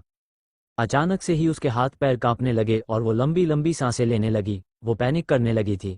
समर का ध्यान जैसे ही खुशी के ऊपर जाता है वो डर जाता है और बिना कुछ सोचे समझे जल्दी से खुशी को हग कर लेता है और उसके पीठ को सहलाने लगता है। बस यहीं पर उसने एक और गलती कर दी। वो एक बार भी आथ की तरफ नहीं देख रहा था, जो उसे जान से मारने के बारे में सोच रहा था। वो खुशी के पीठ को सहलाते हुए बोलता है, शांत हो जाओ खुशी, कुछ भी नहीं हुआ है, शांत हो जाओ प्लीज। आथ लंबे लंबे कदम लेते हुए जल्दी से समर के पास आता है और गुस्से में उसे दूर धक्का देते हुए खुशी को उसकी बाहों से छीन लेता है और अपने सीने से लगा लेता है। समर आथ के इस हरकत से हैरान रह गया और अब जाकर उसे समझ में आया कि उसने कितनी बड़ी गलती कर दी। आथ ने जितनी ताकत से उसे दूर धक्का दिया था उसी से समर उसके गुस्से को समझ पा रहा था। समर डर चुका था और वसीम और अमर्त्य दया भरी नजरों से उसे देखने लगे थे। आथ खुशी की परफ्यूम को अपने अंदर इनहेल करते हुए खुद के गुस्से को शांत करने की कोशिश करता है। बहुत मिस किया था उसने इस 4 दिन तक इस खुशबू को, इस लड़की को। उसने खुशी को बहुत टाइट पकड़ रखा था, जैसे छोड़ना ही ना चाह रहा हो। समर डरा हुआ घुटनों के बल अपना सर नीचे करके बैठा हुआ था। खुशी जो अब धीरे धीरे शांत हो गई थी, खुद को आथ के पकड़ से छुड़ाने की कोशिश करने लगती है। आथ उसे बिल्कुल नहीं छोड़ता और बहुत ही टाइट पकड़ कर रखता है। वो खुशी के गर्दन में अपने चेहरे को रगड़ने लगा था, जिसकी वजह से खुशी को अजीब सी गुदगुदी महसूस हो रही थी। खुशी का चेहरा पूरा लाल पड़ गया और वो और भी ताकत से आथ को खुद से अलग करने लगी। आथ 10 मिनट तक उसे अच्छे से पिचकाता है और फिर छोड़ देता है। उसके छोटे ही खुशी के पैरों तले जमीन हिल गई थी। वो खड़ी नहीं हो पा रही थी ढंग से, उसे ऐसा लग रहा था जैसे वो पिचक गई हो। खुद को संभालते हुए खुशी जोर से चिल्लाती है, निसार निसार जल्दी आओ, तुम्हारे मास्टर को चोट लगी हुई है। खुशी के मुंह से निसार शब्द सुनकर आथ की आंखें छोटी हो गई। अभी निसार कौन है? वही खुशी की बात को सुनकर एक लड़का अपने हाथ में फर्स्ट एड बॉक्स लिए खुशी के सामने आकर खड़ा हो जाता है। वो लड़का निहाल था जिसे खुशी निसार बोल रही थी। खुशी जल्दी से उसे बोलती है, जल्दी से अर्थ के हाथ में पट्टी कर दो, उन्हें बहुत चोट लगी है। खुशी के मुंह से अपने लिए अर्थ सुनकर आथ बहुत ज्यादा खुश हो जाता है। उसे अपने दिल में एक अलग ही तरीके की गुदगुदी महसूस हो रही थी। आथ निहाल के सामने अपना हाथ कर देता है और निहाल उसके हाथ पर लगे चोट पर बैंडेज करने लगता है। आथ समझ चुका था कि खुशी इस चोट को देखकर डर गई थी और ऐसे में खुशी का दोबारा इस चोट को देखना सही नहीं है। खुशी वैसे भी उसके चोट को अवॉइड कर रही थी और बिल्कुल भी नहीं देख रही थी। आथ समझ चुका था कि खुशी को चोट और खून से डर लगता है। अगर खुशी सच में इतनी डरपोक है तब वह आथ के साथ कैसे रहेगी, क्योंकि आथ के काम की शुरुआत ही खून खराबी से होती है और अंत भी वहीं पर होती है। खुशी आथ को इग्नोर करते हुए समर के पास चली जाती है और उसे घुटनों के बाल जमीन पर बैठा हुआ देखकर कंफ्यूज हो जाती है। आथ और खुशी को समर के पास जाते हुए देखकर एक बार फिर गुस्सा हो जाता है। खुशी समर के कंधे को पकड़कर उसे खड़ा करने की कोशिश करती है, लेकिन समर खड़ा नहीं होता। खुशी कंफ्यूज होकर बोलती है, क्या हुआ समर, तुम खड़े क्यों नहीं हो रहे हो? आथ दूर से ही गुस्से में बोलता है, क्योंकि उसने गलती की है और उसे पनिशमेंट मिलने वाली है। आथ के गुस्से भरी आवाज को सुनकर खुशी हल्का सा डर जाती है, लेकिन बाकियों को कोई फर्क नहीं पड़ता क्योंकि उनके लिए आथ की ऐसी आवाज दो बहुत सुरीली है। अपने डर को छुपाते हुए खुशी गुस्से में बोलती है, क्यों? आखिर क्यों सजा मिलेगी समर को? आखिर ऐसी कौन सी गलती कर दी है उसने जो उसे सजा मिलने वाली है? आथ बिना छुपाए सीधा बोल देता है, क्योंकि उसने तुम्हें वेस्ट बंगाल ले जाने की गलती की है पाउटिंग, तुम एक बच्ची हो और बच्चों को ऐसे बाहर नहीं जाना चाहिए। इतना बोलकर आथ गुस्से से फिर से समर को देखने लगता है। आथ की बात को सुनकर खुशी बहुत गुस्सा हो जाती है। वो गुस्से में अपने दांत पीसते हुए बोलती है, अगर समर वहां पर मुझे लेकर नहीं जाता तब भी मैं अकेली जाती, पाउटिंग मेरे साथ जाकर तो उसने मेरी मदद ही की है। तुम साफ साफ क्यों नहीं कहते कि तुम्हें प्रॉब्लम मुझसे है? तुम चाहते थे कि मैं वहां पर अकेली जाऊं और किसी प्रॉब्लम में फंस के मर जाऊं पाउटिंग, लेकिन तुम्हारे इस एम्प्लॉय ने मुझे बचा लिया। खुशी बहुत ज्यादा गुस्से में आ गई थी, उसे आथ की बात बिल्कुल पसंद नहीं आई थी। वही खुशी की बात को सुनकर सिर्फ आथ ही नहीं बल्कि वहां पर मौजूद हर एक इंसान हैरान हो गया। खुशी को जरा सी चोट लगने पर पूरा घर नहीं, पूरा पृथ्वी नहीं बल्कि आथ पूरे मिल्की वे गैलेक्सी को अपने सर पर उठा सकता है, और यहाँ खुशी उसके ऊपर ऐसा इल्जाम लगा रही है। समर खुशी को धीमी आवाज में बोलता है, प्लीज शांत हो जाए खुशी मास्टर, ऐसा नहीं चाहते थे, उन्हें बस आपकी फिक्र थी और वह नहीं चाहते थे कि आप मुसीबत में पड़े। समर की इस बात पर खुशी और भी ज्यादा गुस्सा हो जाती है और बोलती है, तुम हो कौन और तुम्हें मेरी इतनी फिक्र क्यों हो रही है? पाउटिंग अगर इतनी ही फिक्र करनी है तो जाकर अपनी गर्लफ्रेंड की करो। अगर तुमने समर को चोट पहुंचाने की या फिर पनिशमेंट देने की कोशिश भी की तो मुझसे बुरा कोई नहीं होगा, और तुम जाओ भाड़ में, मैं तुम्हारे पास अब काम भी नहीं करूंगी और ना ही समर को करने दूंगी। इतना बोलते ही खुशी समर के पास जाकर उसे हक कर लेती है और बोलती है, समर यह आदमी बहुत बुरा है, तुम इसके पास अब से काम मत करना। तुम मेरे पास रहो, मेरे तुम्हें बहुत अच्छी नौकरी दिलवा सकती हूँ और बहुत अच्छी सैलरी के साथ। देखा ना तुमने इसे, ये कितना बुरा इंसान है। मैं अकेली जाती तब कोई फर्क नहीं पड़ता, लेकिन तुम मेरी मदद करने के लिए चले गए तब तुम्हें पनिशमेंट दे रहा है। खुशी की बात को सुनकर समर के माथे से पसीना बह रहा था। सबसे इम्पोर्टेंट बात की खुशी ने अभी तक समर को हक किया हुआ था। जैसे जैसे खुशी अपनी बात बोल रही थी वैसे वैसे वहां का तापमान गिरता ही जा रहा था। सभी लोग बहुत बुरे तरीके से डरे हुए थे, खासकर समर, क्योंकि नॉर्मली पनिशमेंट में उसे मौत मिल जाती या फिर काम से कम हॉस्पिटलाइज तो हो जाता, लेकिन जिस तरीके से खुशी उसे प्रोटेक्ट करने की कोशिश कर रही है उसके बाद पता नहीं आता और क्या करेगा। रीडर्स, अगर आप लोगों को रिबत वाली स्टोरी पसंद है तो फिर पढ़िए मेरी और भी रिबत वाली स्टोरी। CH41 आथ ने डराया खुशी को। खुशी ने अभी भी समर को हक करके रखा हुआ था और वह उसे आथ के खिलाफ भड़का रही थी ताकि वह आथ के पास काम करना छोड़ दें। अचानक से ही खुशी को ऐसा महसूस होता है जैसे उसके ऊपर एक बहुत ही काली और डार्क परछाई पड़ी है। वो कुछ सोचती या समझता उसके पहले ही उसे एक झटका लगता है और वो हवा में टंगी हुई थी। आथ ने गुस्से से उसे अपने कंधे पर टांग दिया था और वहां से लेकर जा रहा था। खुशी पानी से बाहर निकली हुई मछली की तरह छटपटाना लगती है और उसके कंधे पर मारने लगती है। वो चिल्ला चिल्ला कर बस एक ही बात बोल रही थी, अगर तुम लोगों ने समर को कुछ भी किया तो मैं तुम लोगों को छोड़ेगी नहीं। पाउटिंग समर, तुम बिल्कुल भी फिक्र मत करना, मैं तुम्हें प्रोटेक्ट करूंगी। हालांकि समर को उम्मीद नहीं थी कि खुशी उसे बचा पाएगी, लेकिन फिर भी खुशी की कोशिश को देखकर उसे अच्छा लग रहा था। वो ऐसी लेडी बॉस को पाकर बहुत खुश था। सिर्फ समझ ही नहीं, अमर्त्य, वसीम, निहाल और बाकी सारे बॉडीगार्ड भी खुशी को ऐसे देखकर मन ही मन खुश हो गए थे। एक डेविल के हाथ में एक एंजल लग गई है जो शायद डेविल को सुधार सके। हालांकि डेविल सुधारने वाला तो नहीं लगता है, कम से कम वो एंजल उसे अपने कंट्रोल में तो कर सके। वहां पर मौजूद सभी बॉडीगार्ड को समझ में आ चुका था कि कहीं ना कहीं अब समर बच जाएगा। वही आता बार बार खुशी के मुंह से समर को बचाने वाली बात को सुनकर बहुत ज्यादा गुस्सा हो रहा था। वो गुस्से में चिल्लाते हुए बोलता है, समर मैं तुम्हें माफ कर दिया, दूर हो जाओ मेरी नजरों से और कभी मेरे सामने आने की गलती मत करना। आता की बात को सुनकर सब हैरान रह गए थे। सबको कहीं ना कहीं समझ में आ गया था कि खुशी की छोटी से छोटी बातें भी आता को बहुत बुरे तरीके से इफेक्ट करती है। वही समर फिलहाल के लिए वहां से जाना ही सही समझता है। वो चुपचाप वहां से चला जाता है और समय को सही सलामत चाहता हुआ देखकर खुशी शांत हो जाती है और रिलैक्स हो जाती है। वो किसी बोरी की तरह आथा के कंधे पर लटकी हुई थी। उसका मुंह बना हुआ था और वह उदासी से आथा को देख रही थी। आज आथा तो उसकी नजरों में और बुरा बन गया था। आथा खुशी को उठाकर सीधा अपने कमरे में लाता है और उसे झटके से बेड पर पटक देता है। अपने सूट के दुपट्टे से खुशी का गला दब जाता है। खुशी जल्दी से उठकर अपने दुपट्टे को सही करती है। आथा अपनी लाल आंखों से खुशी को देखते हुए उसके दोनों गालों को दबा देता है, जिसकी वजह से खुशी का मुंह खुल जाता है। वो दांत पीसते हुए गुस्से में बोलता है, तुम्हारी हिम्मत कैसे हुई समर के साथ इधर उधर घूमने की? तुम्हारी हिम्मत कैसे हुई अकेले ही इस शहर से बाहर जाने के बारे में सोचने की? तुम्हारी हिम्मत कैसे हुई उसे गले लगाने की? खुशी घर पहली बार उसको इतने गुस्से में देखकर डर जाती है। वो बचपन से ही एक प्रिंसेस वाली लाइफ जी रही थी और उसने तकलीफ सिर्फ अपने मॉम डैड की मौत के समय ही फेस की थी। आज पहली बार था जब कोई उसके ऊपर इस तरीके से चिल्ला रहा था, जिसकी वजह से खुशी की आंखों में आंसू आ गए थे। वो आथा को गुस्सा करते हुए देखकर बहुत बुरे तरीके से डर गई थी। वो वैम्पायर जैसे शरीर का मालिक पूरे तरीके से उसके ऊपर झुका हुआ था और उसने खुशी के गालों को बहुत जोर से दबाया हुआ था। खुशी कुछ नहीं बोल रही थी और अपनी आंसू भरी आंखों से उसे देख रही थी। वो आथा से नाराज हो गई थी और उसकी आंखों में नाराजगी और आंसू साफ देखा जा सकता था। आथा भी उसकी आंखों में आंसू को देखकर अपनी पकड़ उसके चेहरे पर से ढीली कर देता है। खुशी की आंखों में आंसू देखकर उसे बिल्कुल भी अच्छा नहीं लगता। वो उसके चेहरे को छोड़कर अपने हाथ को उसके पीठ पर रख देता है और झटके से उसे अपने सीने से चिपका देता है। ऐसा होते ही खुशी जोर जोर से रोने लगती है।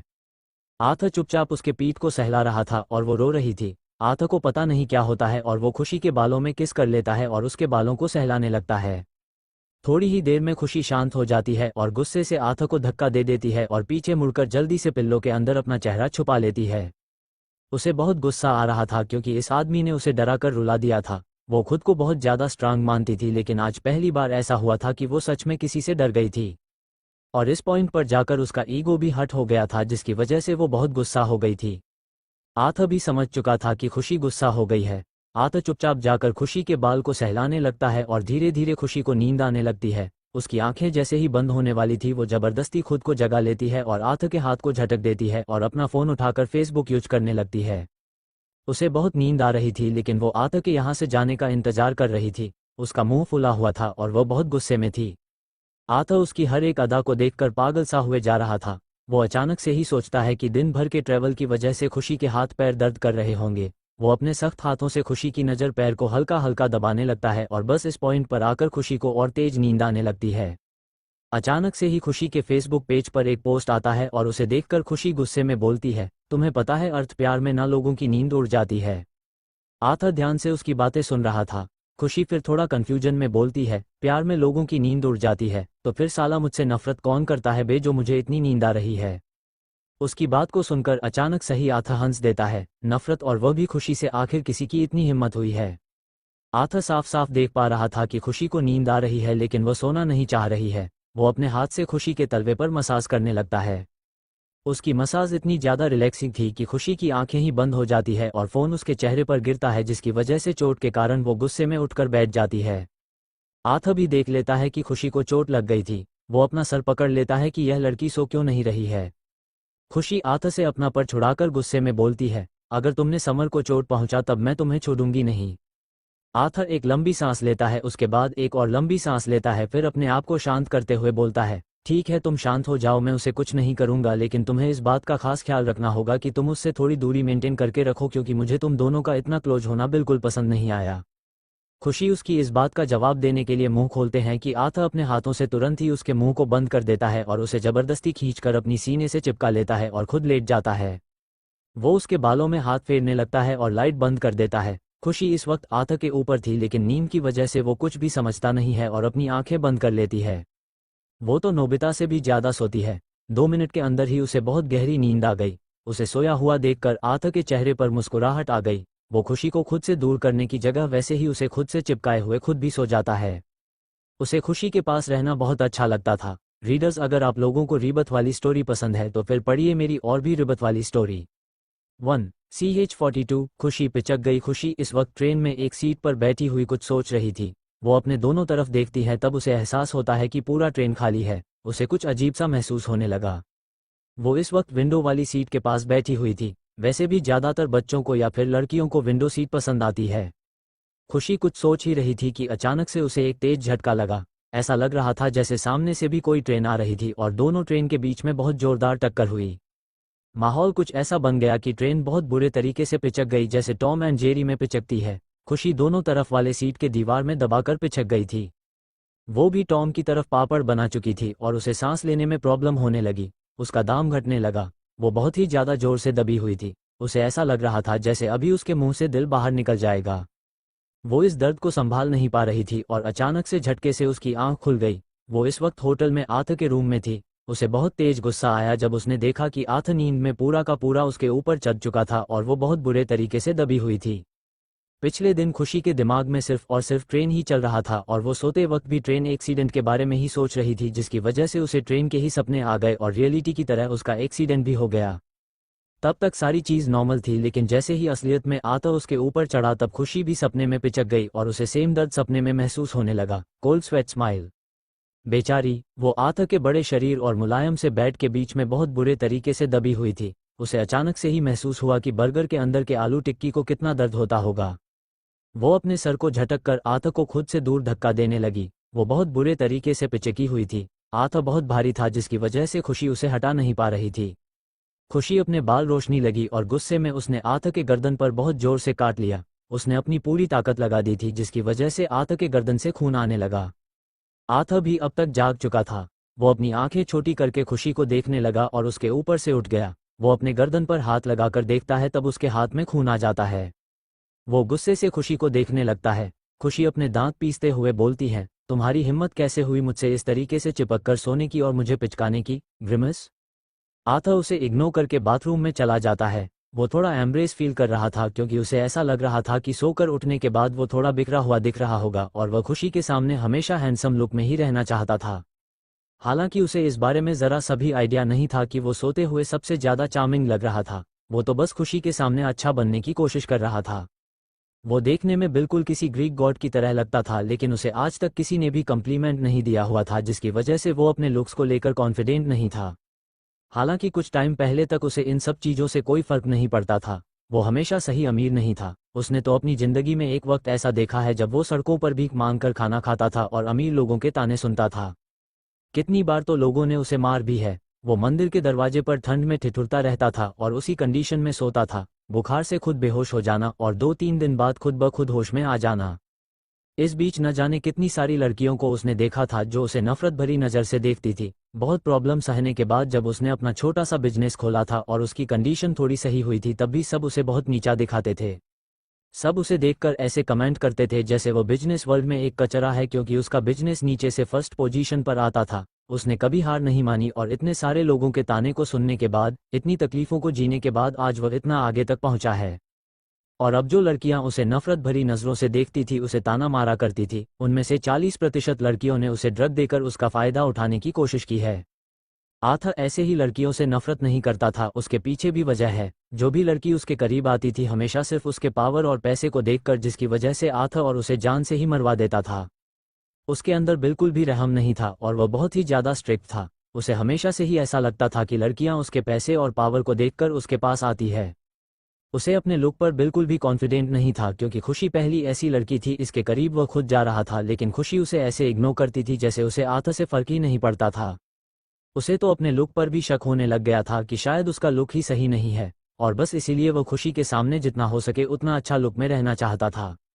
वो बहुत ही कच्ची नींद में सोया करता था और 4-5 घंटे ही मुश्किल से सो पाता था। ऐसे में उसे उम्मीद थी कि सुबह उसकी नींद खुशी से पहले ही खुल जाएगी और वो जल्दी से फ्रेश होकर गुड लुकिंग बनाकर खुशी के सामने रहेगा।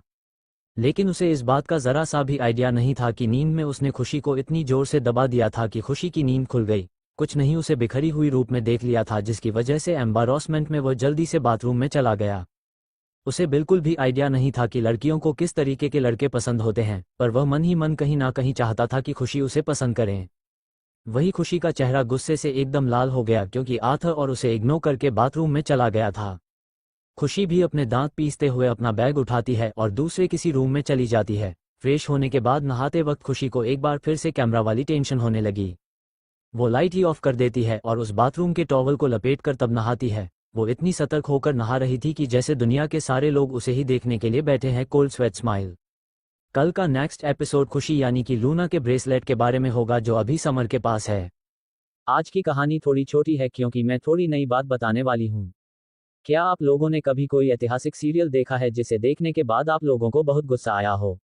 आप लोगों का मन किया होगी काश मैं अभी यहाँ से टेलीपोर्ट होकर वहाँ पर चली जाऊँ और वहाँ की सारी सिचुएशन को अपने एटीट्यूड के साथ संभालूं। सच में मेरा तो बड़ा मन करता था ऐसा करने का, इसीलिए मैंने एक इसी कॉन्सेप्ट पर स्टोरी को लिखना शुरू कर दिया है, रीबर्थ इन मिस्टीरियस नॉवल। एक बार इस स्टोरी को पढ़कर ट्राई करने की कोशिश कीजिए, मुझे पता है आप लोगों को बहुत पसंद आएगा।